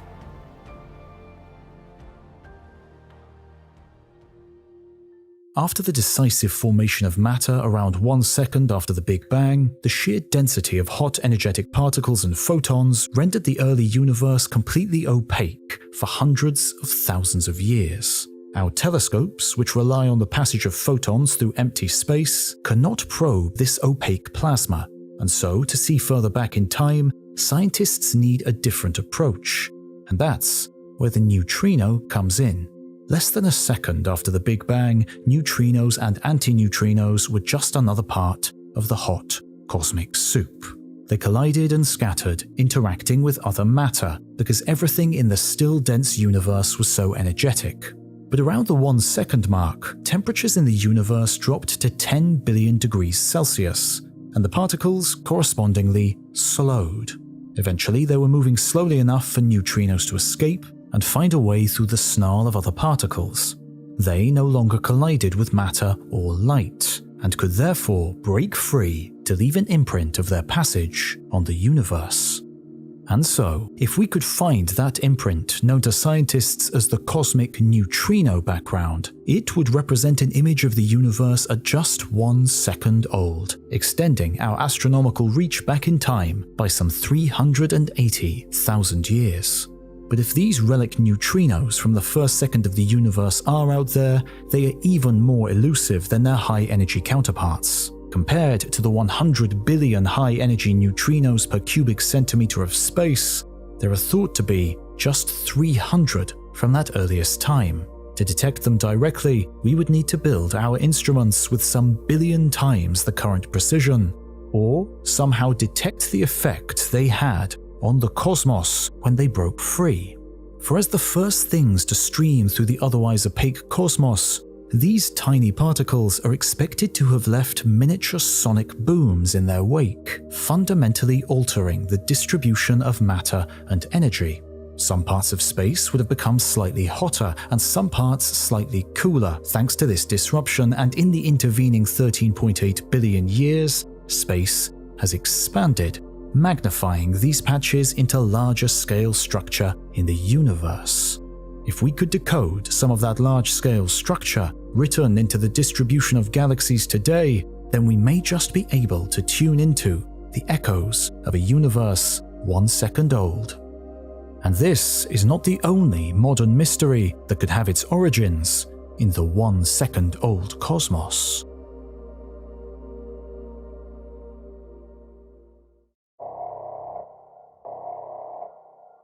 This is TUN 618.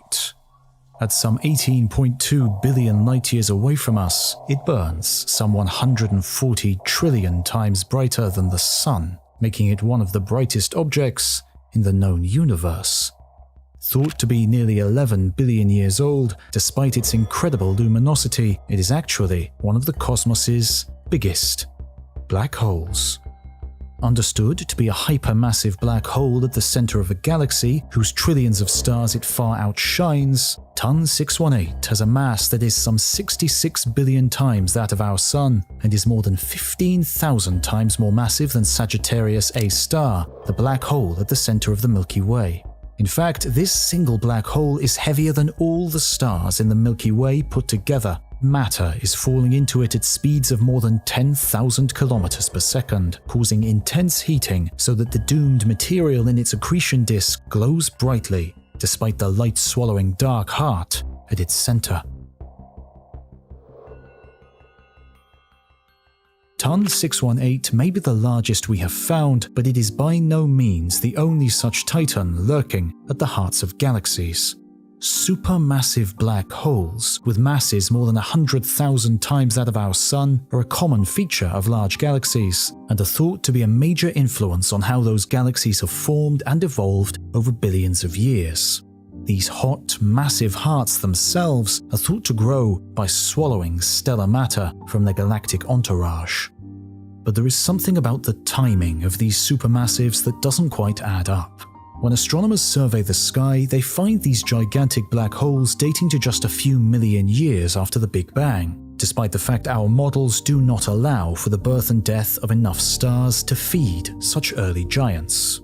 Some of the supermassive black holes we have found grew to 1 billion times the mass of our Sun by less than 1 billion years after universe formation, when according to models of star formation, only around 100,000 solar masses should have been possible.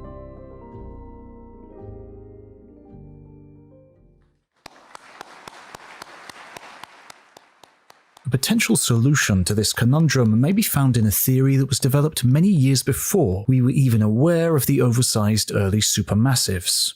In 1971, Stephen Hawking proposed that there was another way that black holes could be formed, without any precursor stars at all, but rather from density fluctuations in the very early universe. He called them primordial black holes. During the radiation-dominated era, when the universe was still an energetic plasma of photons and matter, major inhomogeneities, essentially lumps of matter, would have resulted from the inflation and subsequent reheating of quantum irregularities in the nascent universe. Gravity, already inherent to the universe, would have acted on these density contrasts, collapsing vast areas of gas down on itself, all over the early universe. However, there was only around a 1-second window after the Big Bang when this could have happened, before the universe expanded and cooled to such a size that gravity was no longer effective at pulling together matter into these black hole prisons. After that, the universe would have to wait many millions of years before a new black hole would form through the death of stars. But these primordial black holes could be the seeds for the otherwise unexplainable black holes we are detecting today. The problem is, although this theory seems consistent with our understanding of how matter behaved in the early universe, we have very little information on when exactly they did so and how large they could have grown in that 1-second window. Mathematically, the later a primordial black hole forms, the larger it would be, and so estimates for their size vary spectacularly, ranging from minuscule specks weighing 100,000th the mass of a paperclip to mammoths 100,000 times heavier than our Sun. And so how do we find and identify them if they do exist? In the 1970s, Stephen Hawking also theorized that black holes do more than just swallow matter and grow ever larger. He suggested they could lose some of their weight through what became known as Hawking radiation. This weight loss is faster the smaller a black hole is, and the runaway acceleration of radiation would ultimately lead to the obliteration of a black hole in an explosion equivalent to 1 million megaton hydrogen bombs. Any black hole that was less than 100 billion kilograms in mass could be expected to decay away within the age of the universe, so scientists have begun searching for these characteristic explosive death throes with instruments like the space-based Fermi Gamma Ray Telescope. Other potential methods for searching for these elusive primordial seeds involve looking for microlensing and magnification of stars and galaxies as the black holes pass in front, or trying to detect the destruction of dense stars caught in the primordial's gravitational wells. But all these studies have accomplished so far is to rule out certain size ranges, leaving an ever-shrinking envelope of possibility for how big primordial black holes can be and when they formed. Although astronomers have not yet given up hope, the next generation of high-tech telescopes will continue the search with better reach and precision than ever before. The Laser Interferometer Space Antenna, or LISA, will launch next decade to continue spanning space for gravitational waves, some of which may come directly from primordial black holes that have been roaming the universe since they first formed, barely 1 second after the beginning of time.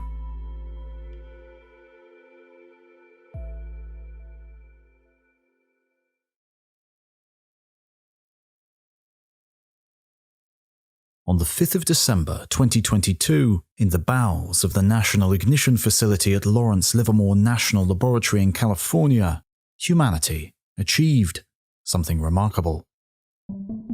Scientists at the lab focused 192 lasers inside a 1 centimeter long gold cylinder containing a single fuel pellet the size of a peppercorn, itself containing 2 isotopes of hydrogen, deuterium and tritium.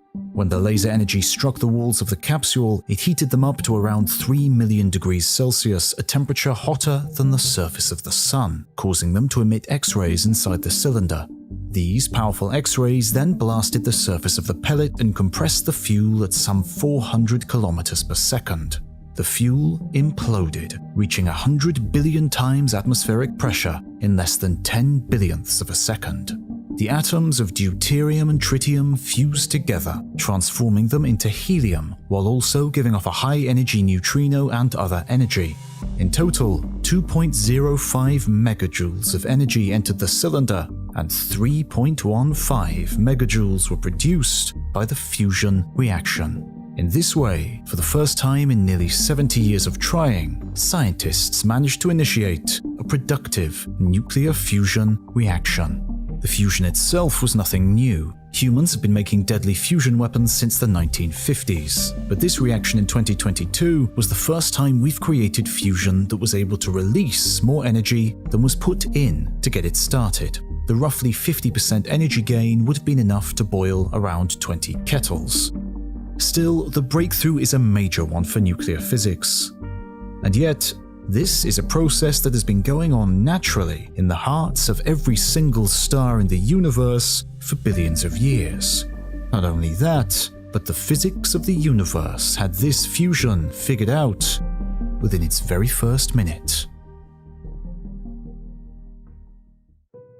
Humans have long been preoccupied with the seemingly magical act of turning one thing into another. Whether it is producing a bunch of flowers from thin air or alchemically transmuting base metals into valuable gold, nothing fascinates us more than the idea of getting something novel from something mundane. And the very early cosmos was rife with such transformations, while the unsettled fundamental forces drove chaotic identity swaps. But such transformations continue all around us even in the modern universe. Radioactive decay, mediated by the weak force, sees atomic nuclei fracture and break, transforming elements into their less massive cousins on regular and predictable timescales. This nuclear fission occurs in a wide variety of elements, from carbon-14 used for carbon dating to technetium-99 used for medical imaging, and uranium-235 used as fuel for nuclear reactors.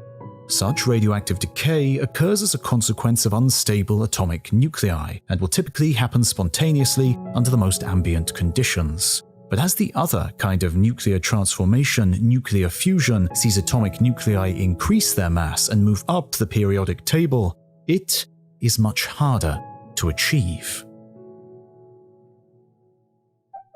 The identities of all atoms are determined by the numbers of protons and neutrons within their nuclei. Hydrogen has one proton, with different varieties of isotopes with different masses possessing different numbers of neutrons. Protium has only one proton, deuterium has one additional neutron, doubling the relative mass of the atom, and tritium has 2 neutrons, bringing the total relative mass to 3. Only when another proton is added does the identity of the element change. 2 protons make a helium nucleus, with helium-3 possessing 1 neutron, and the most stable, helium-4, having 2 neutrons. The strong nuclear force is the agent responsible for binding all of the hadrons together into stable atomic nuclei, but with protons sharing a like positive charge, they are pushed apart by another of the 4 fundamental forces, the electromagnetic, long before the gluons can hold them together. So it takes intense heat and physical pressure, such as that found at the heart of stars or inside an irradiated golden capsule, to push the protons close enough for the strong nuclear force to overcome its force kin and for the elements to fuse into something new. To make even heavier elements, combining many tens of protons together, it takes even more extreme cosmic events, like supernovae or mergings of stars.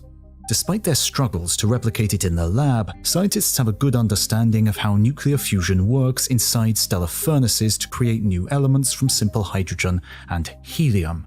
They have even witnessed and understood the very beginnings of that process inside so-called failed stars. Brown dwarfs are massive orbs of gas, larger than the Jupiter-like gas giants but smaller than an active star.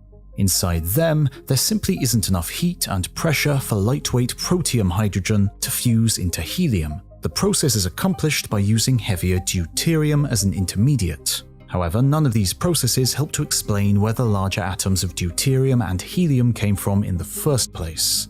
And so for that, we need to look back to an age before stars, before stellar fusion, to the universe's very first minute.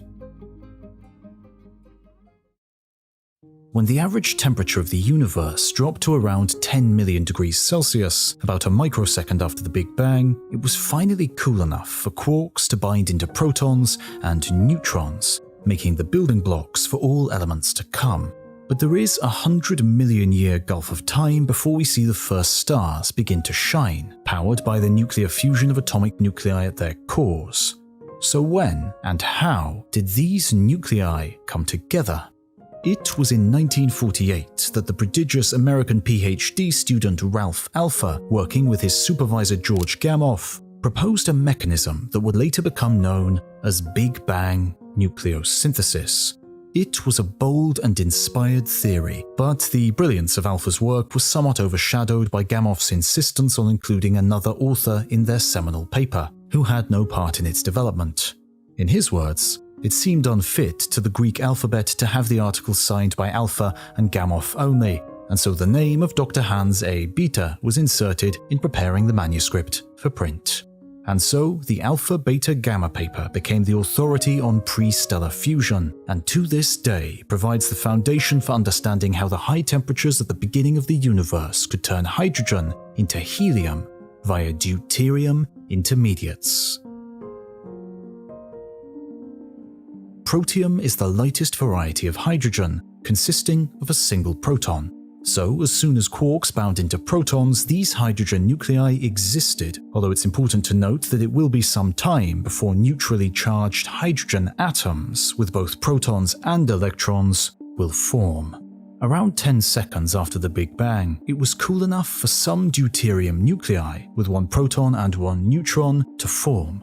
But in this hot cosmic soup, temperature and particle energies were still so high that the deuterium nuclei were unstable. If they were struck by a photon, as was inevitable under such densities, these first composite nuclei would break apart again.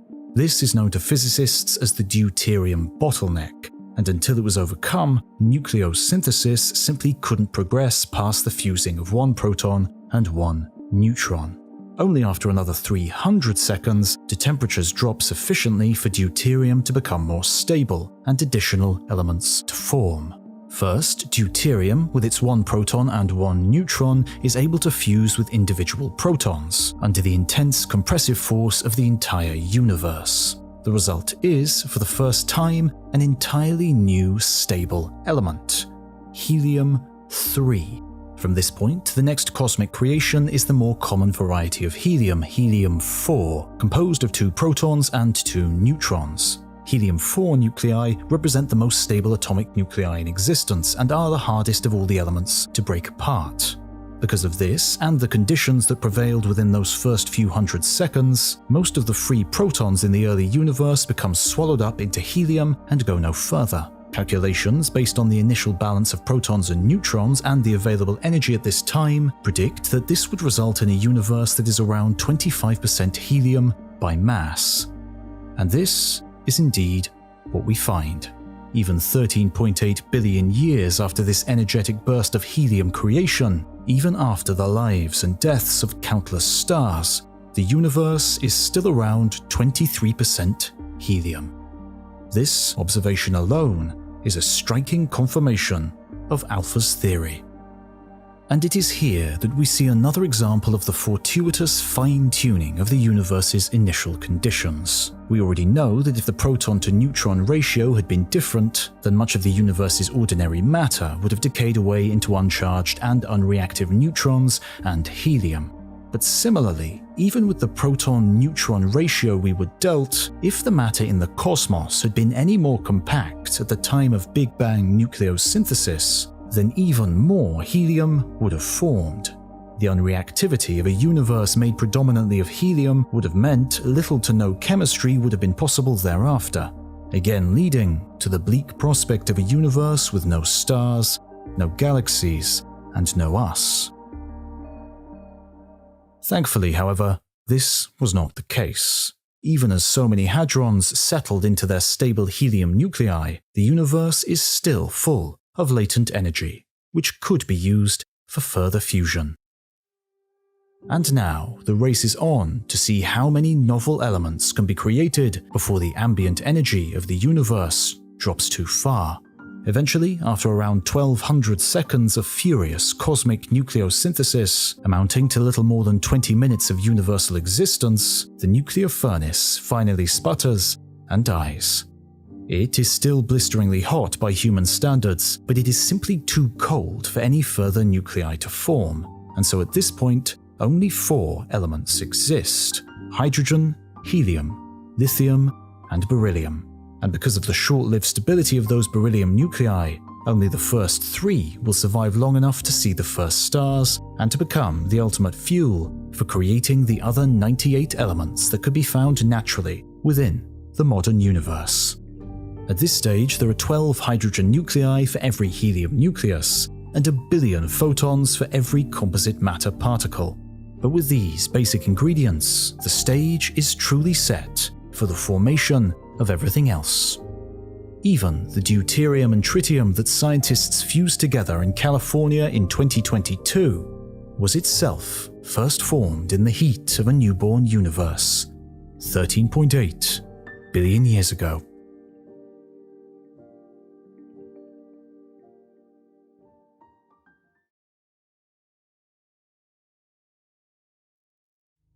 Life in the universe is a miracle of chemistry.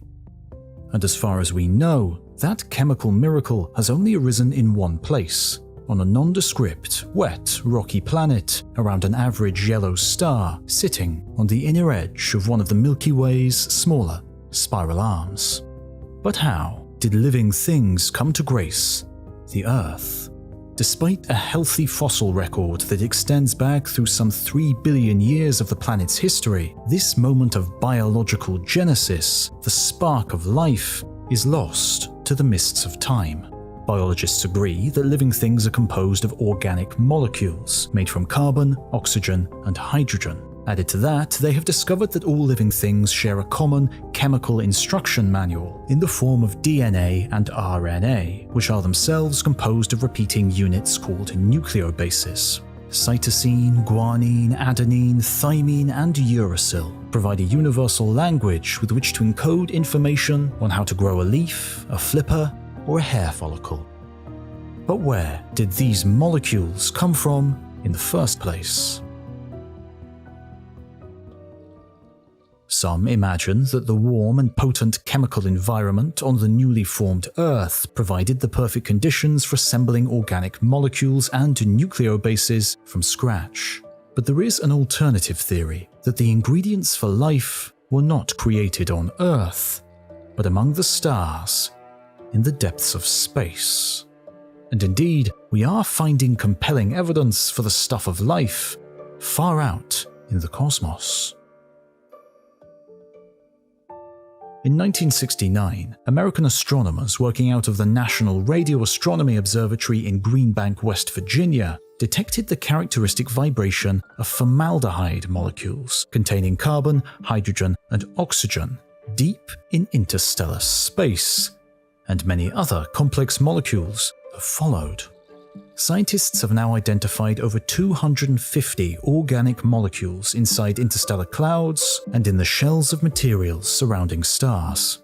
Aldehydes, alcohols, acids, and amines, all fundamental building blocks of the larger molecules of life, lurking out there in the lifeless reaches of the universe.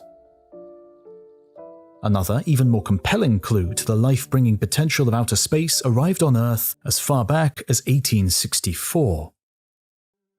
Just after 8 p.m. on the 14th of May, a meteorite fell to Earth in around 20 pieces, landing near the town of Orgueil in southern France. The scientists who recovered and analyzed the Orgueil meteorite reported a composition very similar to peat, sparking intense debate over whether this organic matter could have biological origin. But the lack of any identifiable biological structures made such a conclusion unlikely. Though when the meteorite was reanalyzed almost 100 years later using more modern instruments and techniques, chemists were amazed to discover nucleobase molecules of adenine and guanine, identical to those we find in DNA and RNA today. Subsequent studies of other organic-rich meteorites that have fallen all over the world have found the rest of Earth life's nucleobases, as well as several others that aren't found in our biological makeup. A definitive answer to this question has yet to be revealed, but the observations so far do at least point to one certainty, a surprising truth about the cosmos. Without any special provocation or encouragement, the universe itself has the capacity to build molecules and perform remarkable acts of chemistry. And this space chemistry had its beginnings right back in the infant universe, less than 100,000 years after the beginning of time. The furious act of elemental creation during Big Bang nucleosynthesis had ground to a halt after just 20 minutes of universal existence, as the cosmos expanded and cooled. The ambient energy was no longer high enough to fuel nuclear fusion, but conditions were still extreme. The entire cosmos was still denser than the air we breathe, and temperatures still too high for lightweight electrons to slow down enough to be captured by the newly formed elemental nuclei. There is also still more energy than matter in the universe, which exists as a hot, disassociated plasma, and it will still be tens of thousands of years before further cooling allows anything to begin to change. And yet, something is happening in the chaos. First created in labs in 1925, helium hydride is an unstable ion of helium bonded with hydrogen, very rarely found in nature. And in 1978, astrochemist John H. Black at the University of Minnesota suggested that it could be found in abundance in space. Specifically in planetary nebulae, which form from the energetic explosion of red giant stars late in their lives. He predicted that a thin layer of ionized helium would exist around a cloud of neutral hydrogen. In this environment, the helium ion's strong need for electrons to neutralize their charge could drive them to steal one from the only other source around, the hydrogen. The association between these two in the superheated nebula would ultimately lead to the formation of helium hydride ions, and yet the molecule continued to prove elusive. A long search ensued with frustratingly little success. That was until 2019, when an innovative telescope managed to achieve the seemingly impossible. These days, most telescopes are either based on the ground, situated high on mountaintops to avoid the worst of light pollution, weather, and atmospheric distortion, or they're launched into space to get rid of those problems altogether as they orbit the Earth or the Sun. But the Sophia Observatory did something different. It consisted of a 2.7-meter-wide mirrored telescope that was pointed out the back door of a specially adapted Boeing 747, flying at over 43,000 feet. At this height, the instruments connected to the telescope could enjoy many of the benefits of a space telescope, since they would be lifted above the majority of the water in the Earth's atmosphere, allowing them to probe wavelengths of light that water vapor usually absorbs.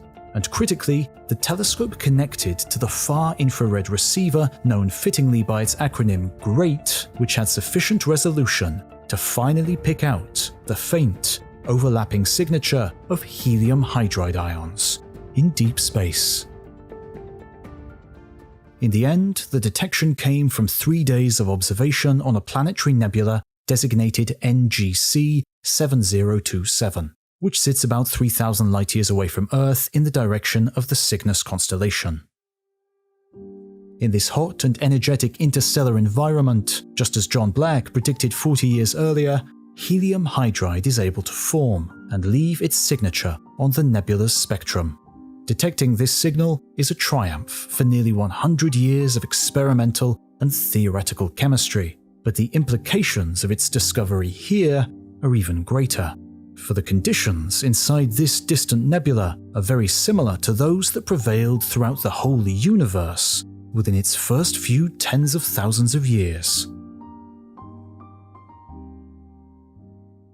Big Bang nucleosynthesis was very efficient at creating atomic nuclei, but for hundreds of thousands of years afterwards, cosmic energies remained too high for hydrogen, deuterium, and helium to combine with electrons to make uncharged atoms. However, when ambient temperatures dropped to around 4,000 Kelvin, those wayward nuclei were able to combine with each other in a specific order, governed by what's known as their ionization potential. And it is because of this that helium is today considered the most noble of all the noble gases. It is the most inert, and the least likely to react because of the huge amount of energy it takes to strip away one of its electrons and transform it into an ion. But in the early universe, when all that existed were ions, particles with net charge, this supreme grabbing power means that helium was the first element to attract electrons and hold on to them, forming the very first uncharged atoms. However, this stability for helium was sadly short-lived. It was still too hot for lone protons to capture electrons to make hydrogen atoms, so the protons turned to the helium and its balancing complement of electrons, seeking an arrangement where they could share.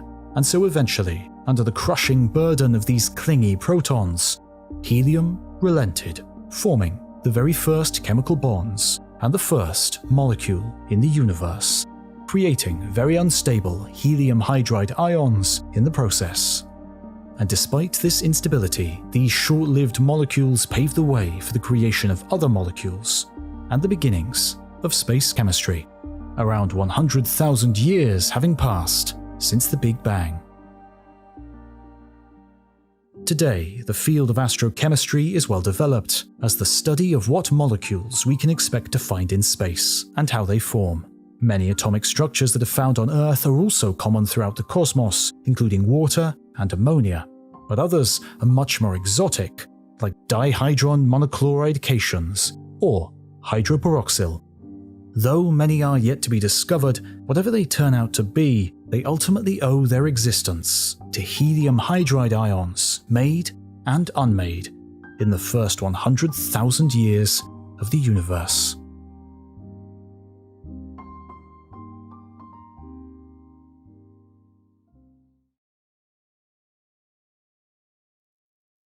You may think that you have a good grasp of the world that surrounds you. With specialized organs dedicated to sensing light, sound, the solid touch of matter, and the chemical nuances of molecules, our brains seem well fitted to perceive all the possible stimuli the universe can provide. But this simply isn't true. There is much, much more to reality than meets the eye, ear, or fingertip. Take light. Most of us are able to see the world in glorious, sharp-focused technicolor, but visible light is just a tiny fraction of a wider electromagnetic spectrum whose waves are constantly and imperceptibly washing over us every moment of our lives. High-energy gamma and X-rays are emitted by the food we eat, the bricks that make up our homes, and even our own bodies. The radiative energy from the sun, which we may think we can perceive, contains around 10% ultraviolet light, with the capacity to penetrate and damage our skin and eyes.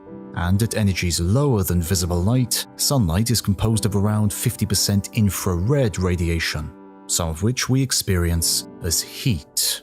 But even at lower energies, infrared technologies like motion sensors and television remotes send and receive their signals entirely undetected.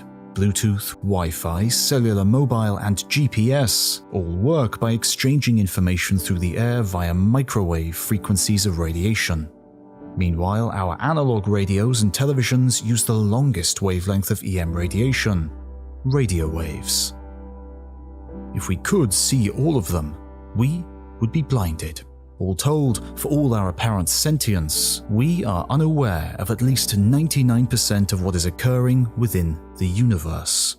Perhaps this is just as well, as it is hard to imagine how our brains could adapt to cope with all the possible stimuli. The relative calm of a night sky would be a blaze of color and a riot of sound, with sharp points of light and song from a multitude of sources.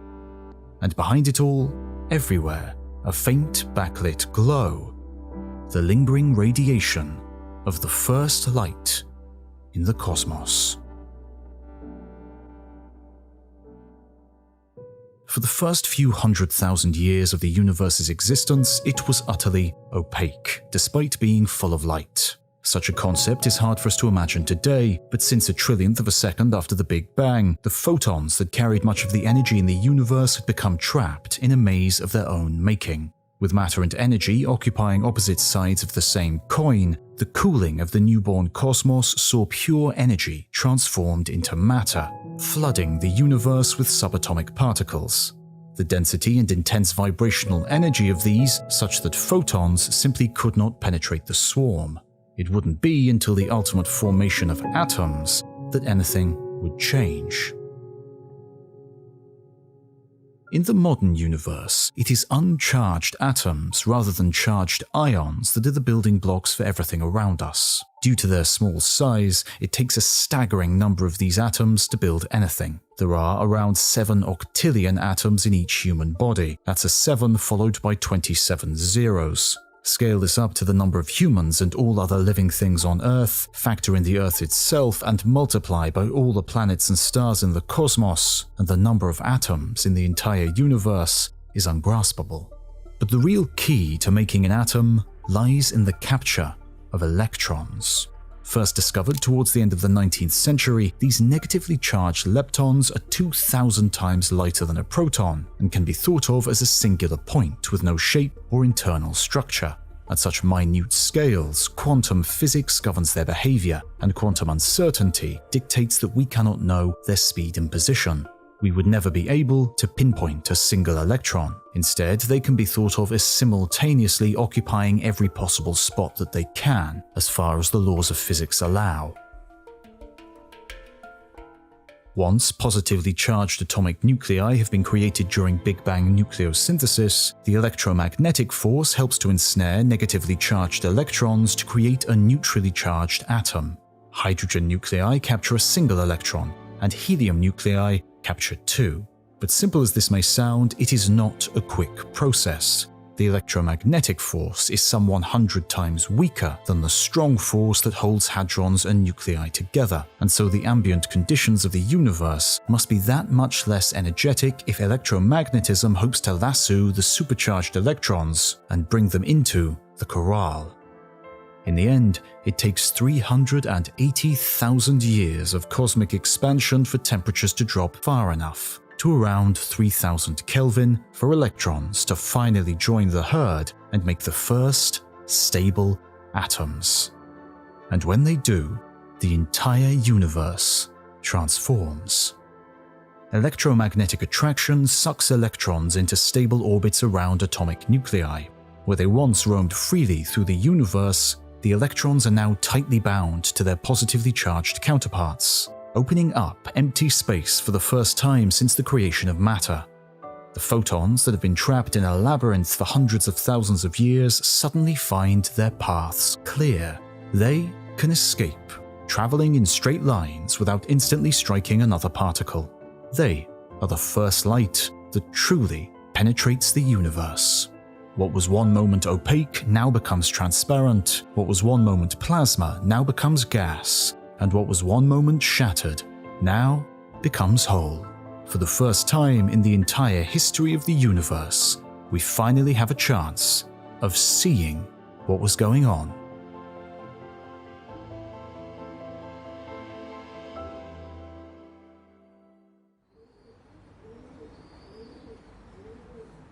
Very few discoveries in science are made by accident,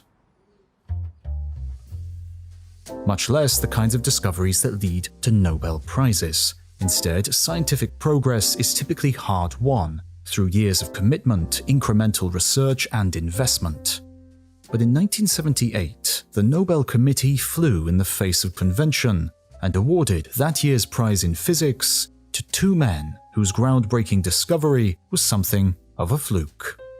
It was in the early 1960s in the small town of Homedale, New Jersey, that the stage was set for the most fortuitous of discoveries, for it was there that the company Bell Labs had constructed a 20-foot, horn-shaped antenna. Just a few years after the Great Horn was built, a new satellite system usurped the original, rendering the instrument obsolete. But Bell Labs didn't let their gigantic hearing aid go to waste. Instead, they opened it up to researchers Arno Penzias and Robert Wilson, who planned to tune into and analyze the radio signals coming from the space between galaxies. However, when they began their observations, the two astronomers struggled to make out the signal above a low but persistent radio hiss.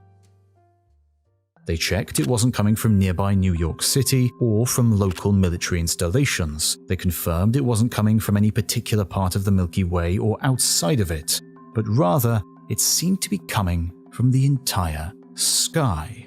And so, for this noise to appear so consistent and omnidirectional, the researchers concluded it must be due to some error within the instrument. And indeed, when they inspected the antenna, they found it to be home to a number of roosting pigeons. Perhaps their droppings, what they described as a white dielectric material, was giving off heat that was creating the noise. After several failed attempts to humanely rehome the birds, the researchers resorted to more drastic measures and eventually cleared the horn of both pigeon and droppings. And yet, the hissing still remained. Penzias and Wilson had eliminated all possible sources of error in their instrument, and so, as a last resort, began to entertain the notion that this radio noise could, in fact, be coming from the entire sky. They reached out to a fellow astronomer at Princeton University, Robert Dicke, for advice, and it was Dicke who solved the mystery in the biggest way possible. He had been developing a theory of atom formation in the early universe, believing the Big Bang to be cyclical, all the atoms of a previous universe being ripped apart in a scorching fireball of compression and reassembled when the universe expanded and cooled again. This so-called recombination would turn the cosmos transparent and allow light to be released for the very first time in this universe's chronology. His theories predicted that such light, originally in the visible part of the spectrum as a yellow-orange glow, could still be detected at great distances within the universe. Subsequent expansion of the cosmos would stretch that early space-time until the glow became redshifted beyond the perception of our eyes and into microwave wavelengths. Dicke had planned to search for it himself, but Penzias and Wilson had unwittingly beaten him to it. And so a decade later, it was the two Bell Lab researchers who were awarded the Nobel Prize for the discovery of the so-called cosmic microwave background, and not Robert Dicke.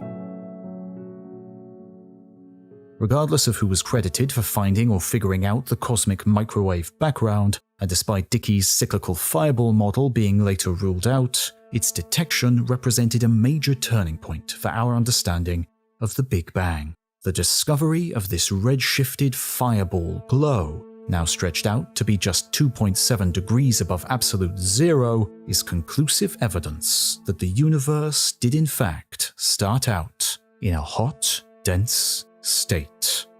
Even though it dates to a moment some 380,000 years after that moment of cosmological creation, it is vindication for our theories of how things unfolded in the intervening period.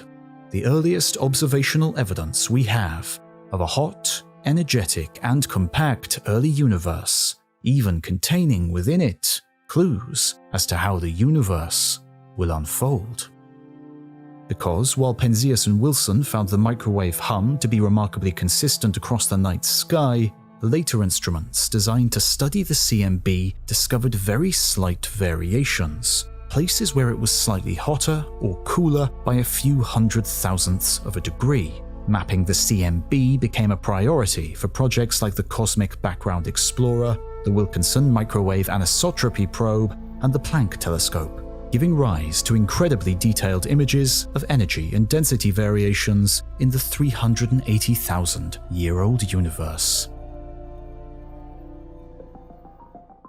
And it was those density variations that provided the seeds for large-scale structure today, since they contained more matter, which then attracted more matter, becoming denser and pulling in even more. And within 100 million years, these overdensities had grown massive enough to trigger the formation of the first stars and galaxies. These variations seem to be largely random, as would be expected, the result of subatomic quantum fluctuations inflated to massive scale through inflation in the first fraction of a second after the Big Bang. But closer analysis also reveals another curious pattern hidden within the CMB, and one that is also mirrored in the large-scale structure of the universe today.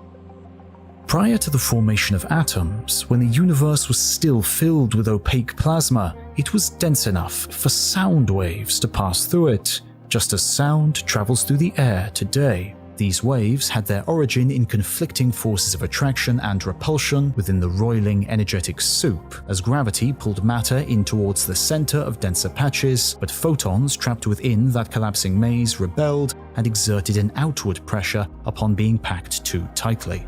And so these photons pushed back out, taking some of the matter with them, spreading out in 3 dimensions, creating a complex pattern of concentric ripples, as if from so many raindrops in a pond. In a sense, these compressional waves are sound waves, and are therefore known to cosmologists as baryonic acoustic oscillations. However, this phenomenon did not survive past atomic recombination. Once the universe reached its critical temperature of 3000 Kelvin, allowing electrons to be captured and atoms to form, the expanding ripples were suddenly stopped in their tracks, as the photons that were carrying the matter outwards could now escape unhindered. The baryonic acoustic oscillations were all frozen in place. They could go no further, and the bunched matter at their spherical periphery was left stranded, just as the photons had left it. Now, some 13.5 billion years later, the universe has expanded, but the pattern left behind by these frozen ripples can still be discerned in the overall structure of galactic clusters and superclusters. Cosmologists find the baryonic acoustic oscillations in the modern universe are now roughly 150 megaparsecs, or nearly 500 million light-years across, and measurements of their dimensions at greater distances and times within the observable cosmos provide astronomers with a so-called standard ruler with which they can measure the expansion of space. With this information, in a universe that is finally rendered visible to our instruments, we can model how things have unfolded and predict how things will unfold in the future. The imprint of the universe's first light may have already stretched and dimmed to a shadow of its former self, but it will be trillions of years yet before it fades completely from our view, giving cosmologists of the future plenty of time yet to decipher its mysteries.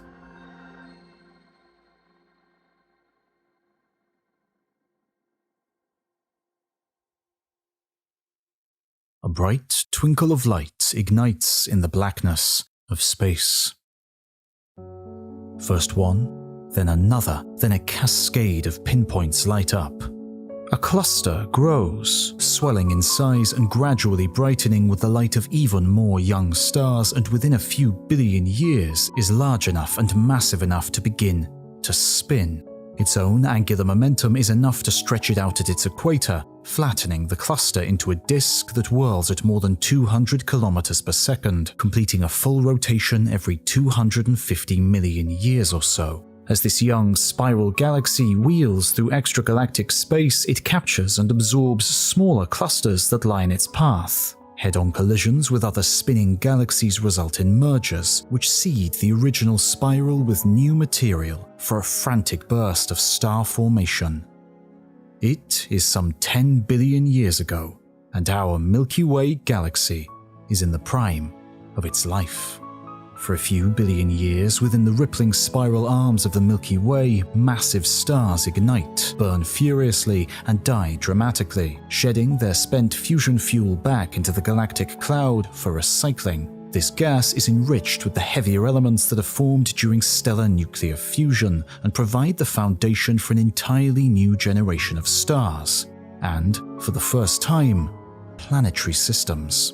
Late to the star-forming party, on a fragmented spiral arm some 25,000 light-years from the galactic center, one such star sputters into existence around 4.6 billion years ago. And like the galaxy itself, mirrored on a smaller scale, dust and gas whirl around it in a flattened disk. Dust becomes pebbles, pebbles become boulders, and eventually boulders become entire rocky worlds. These rocky worlds jostle for a stable position around the yellow star, and after a few catastrophic collisions, eventually settle into orbits they will occupy for the next 4.5 billion years. On the third such rocky world from the Sun, as the heat from its violent formation dissipates, water condenses to make oceans and atmospheres, and plate tectonics begins the slow recycling of rock at the planetary surface. Somewhere inside the oceans, somehow, a spark of life ignites, finds its feet, and adapts and evolves, filling this unique world with an entirely new kind of creation. Chemistry becomes biology as a multitude of life forms swarm the sea, land, and sky. And then, as if from nowhere, a sentient mind appears to contemplate its place in the universe.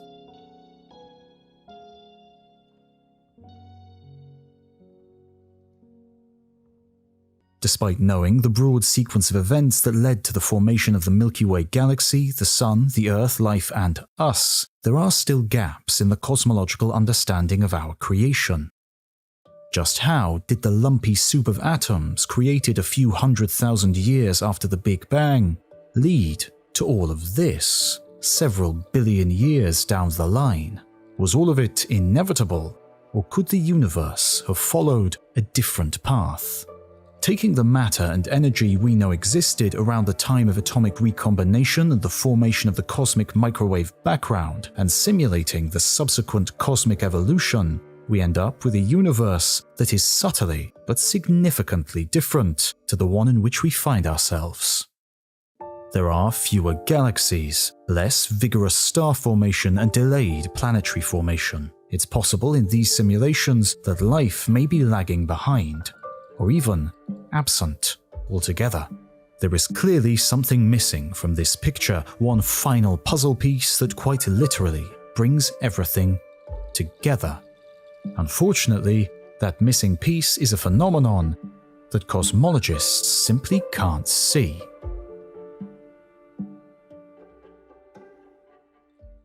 "380,000 years after the Big Bang, light has finally escaped its matter prison. Photons can travel freely through the expanding cosmos but lose energy as it grows. The universe may no longer be opaque, but it is dark. The fierce energy of formation has faded, and it will be millions of years yet before a new process, nuclear fusion, comes to concentrate energy once again. These are the dark ages of the universe, and there may be little to see, but this doesn't mean there is little going on. Indeed, it is during this time, up to and beyond the first million years of cosmological history, that scientists believe dark matter steps up to shape the future of the universe.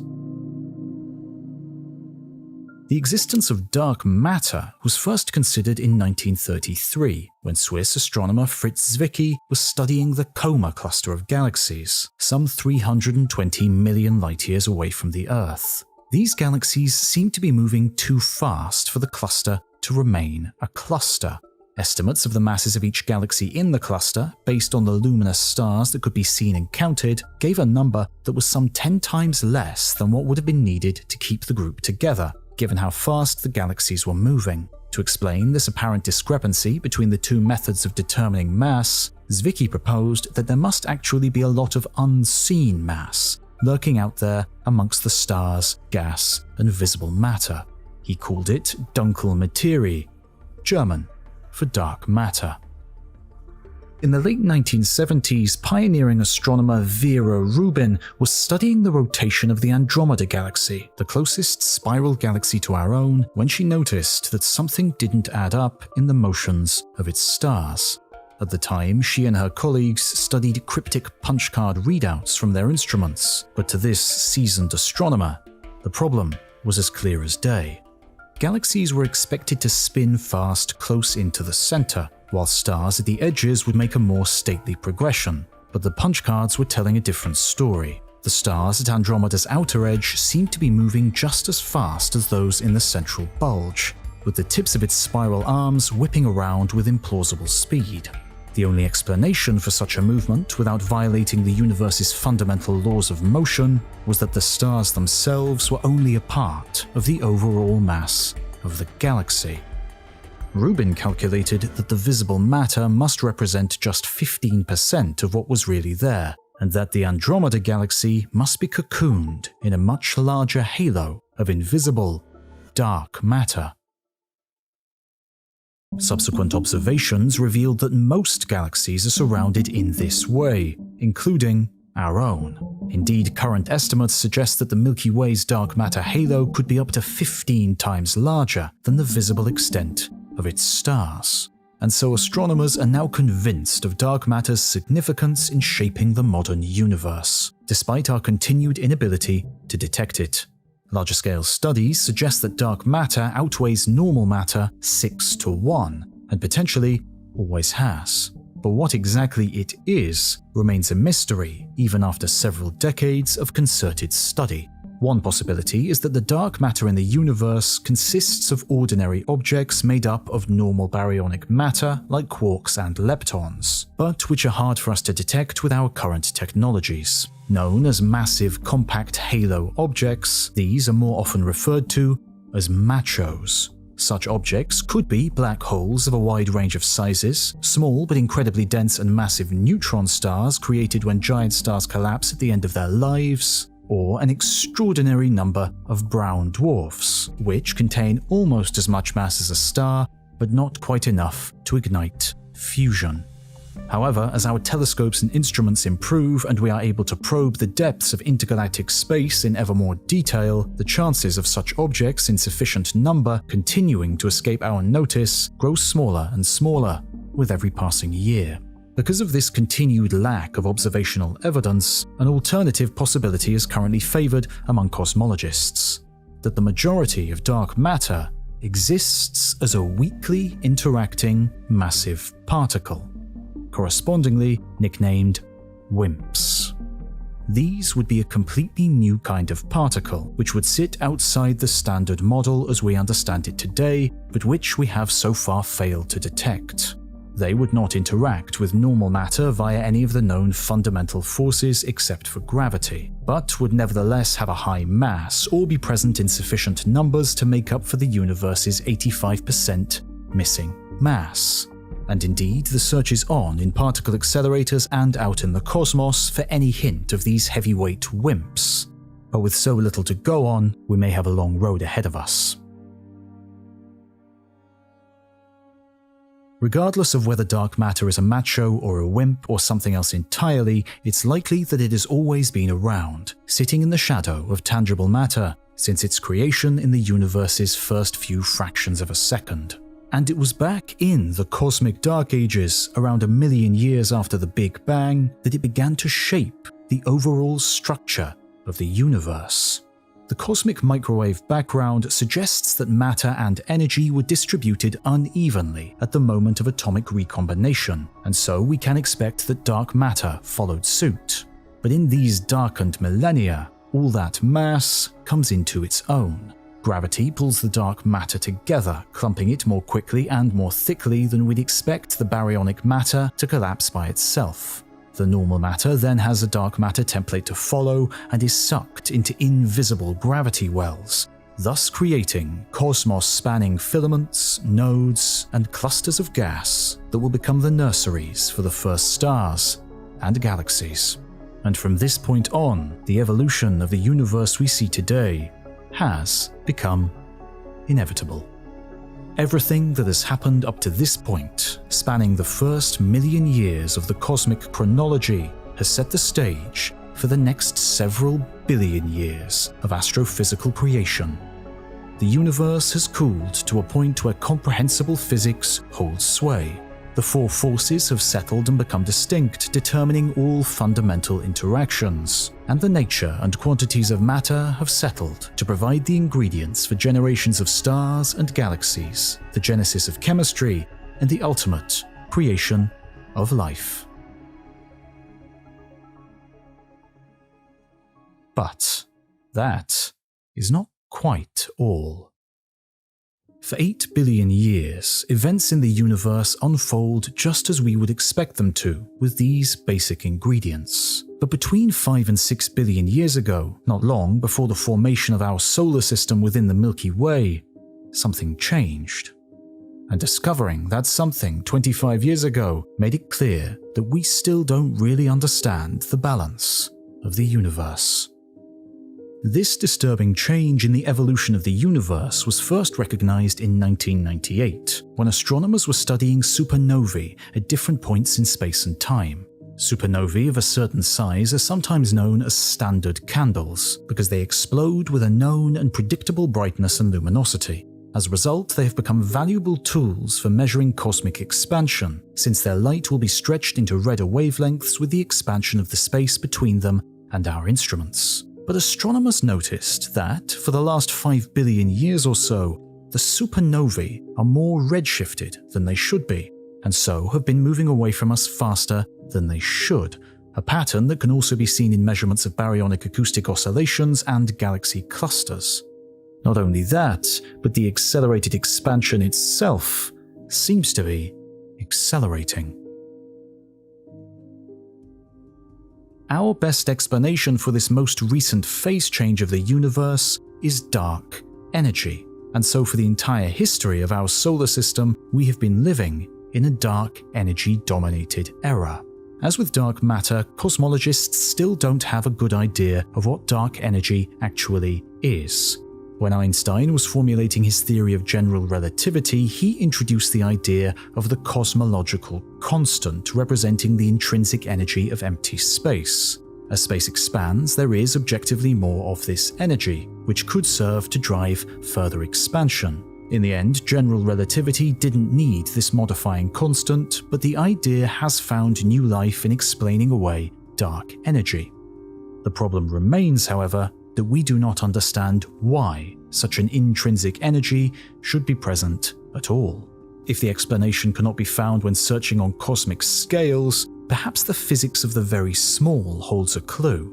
Quantum theory predicts a phenomenon known as vacuum energy, in which the virtual particles that spring spontaneously into and out of existence due to random quantum fluctuations exert a pressure, causing expansion. It is a promising idea, but calculations that apply this vacuum energy to larger scales come out far too high to properly explain the expansion that we see.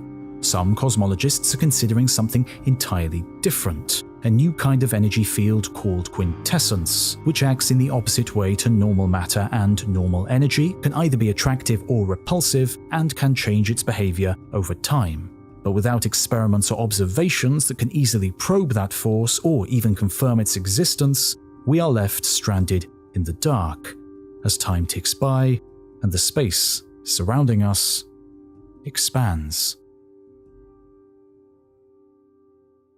And so, whatever it is, we are left with a universe that is approximately 68% dark energy, 27% dark matter, and less than 5% normal matter. And it is from these ingredients that our universe has grown and developed over 13.8 billion years, following the rules and constants that were evident in its very first moments, in the first 10 tredecillionths of a second after the Big Bang.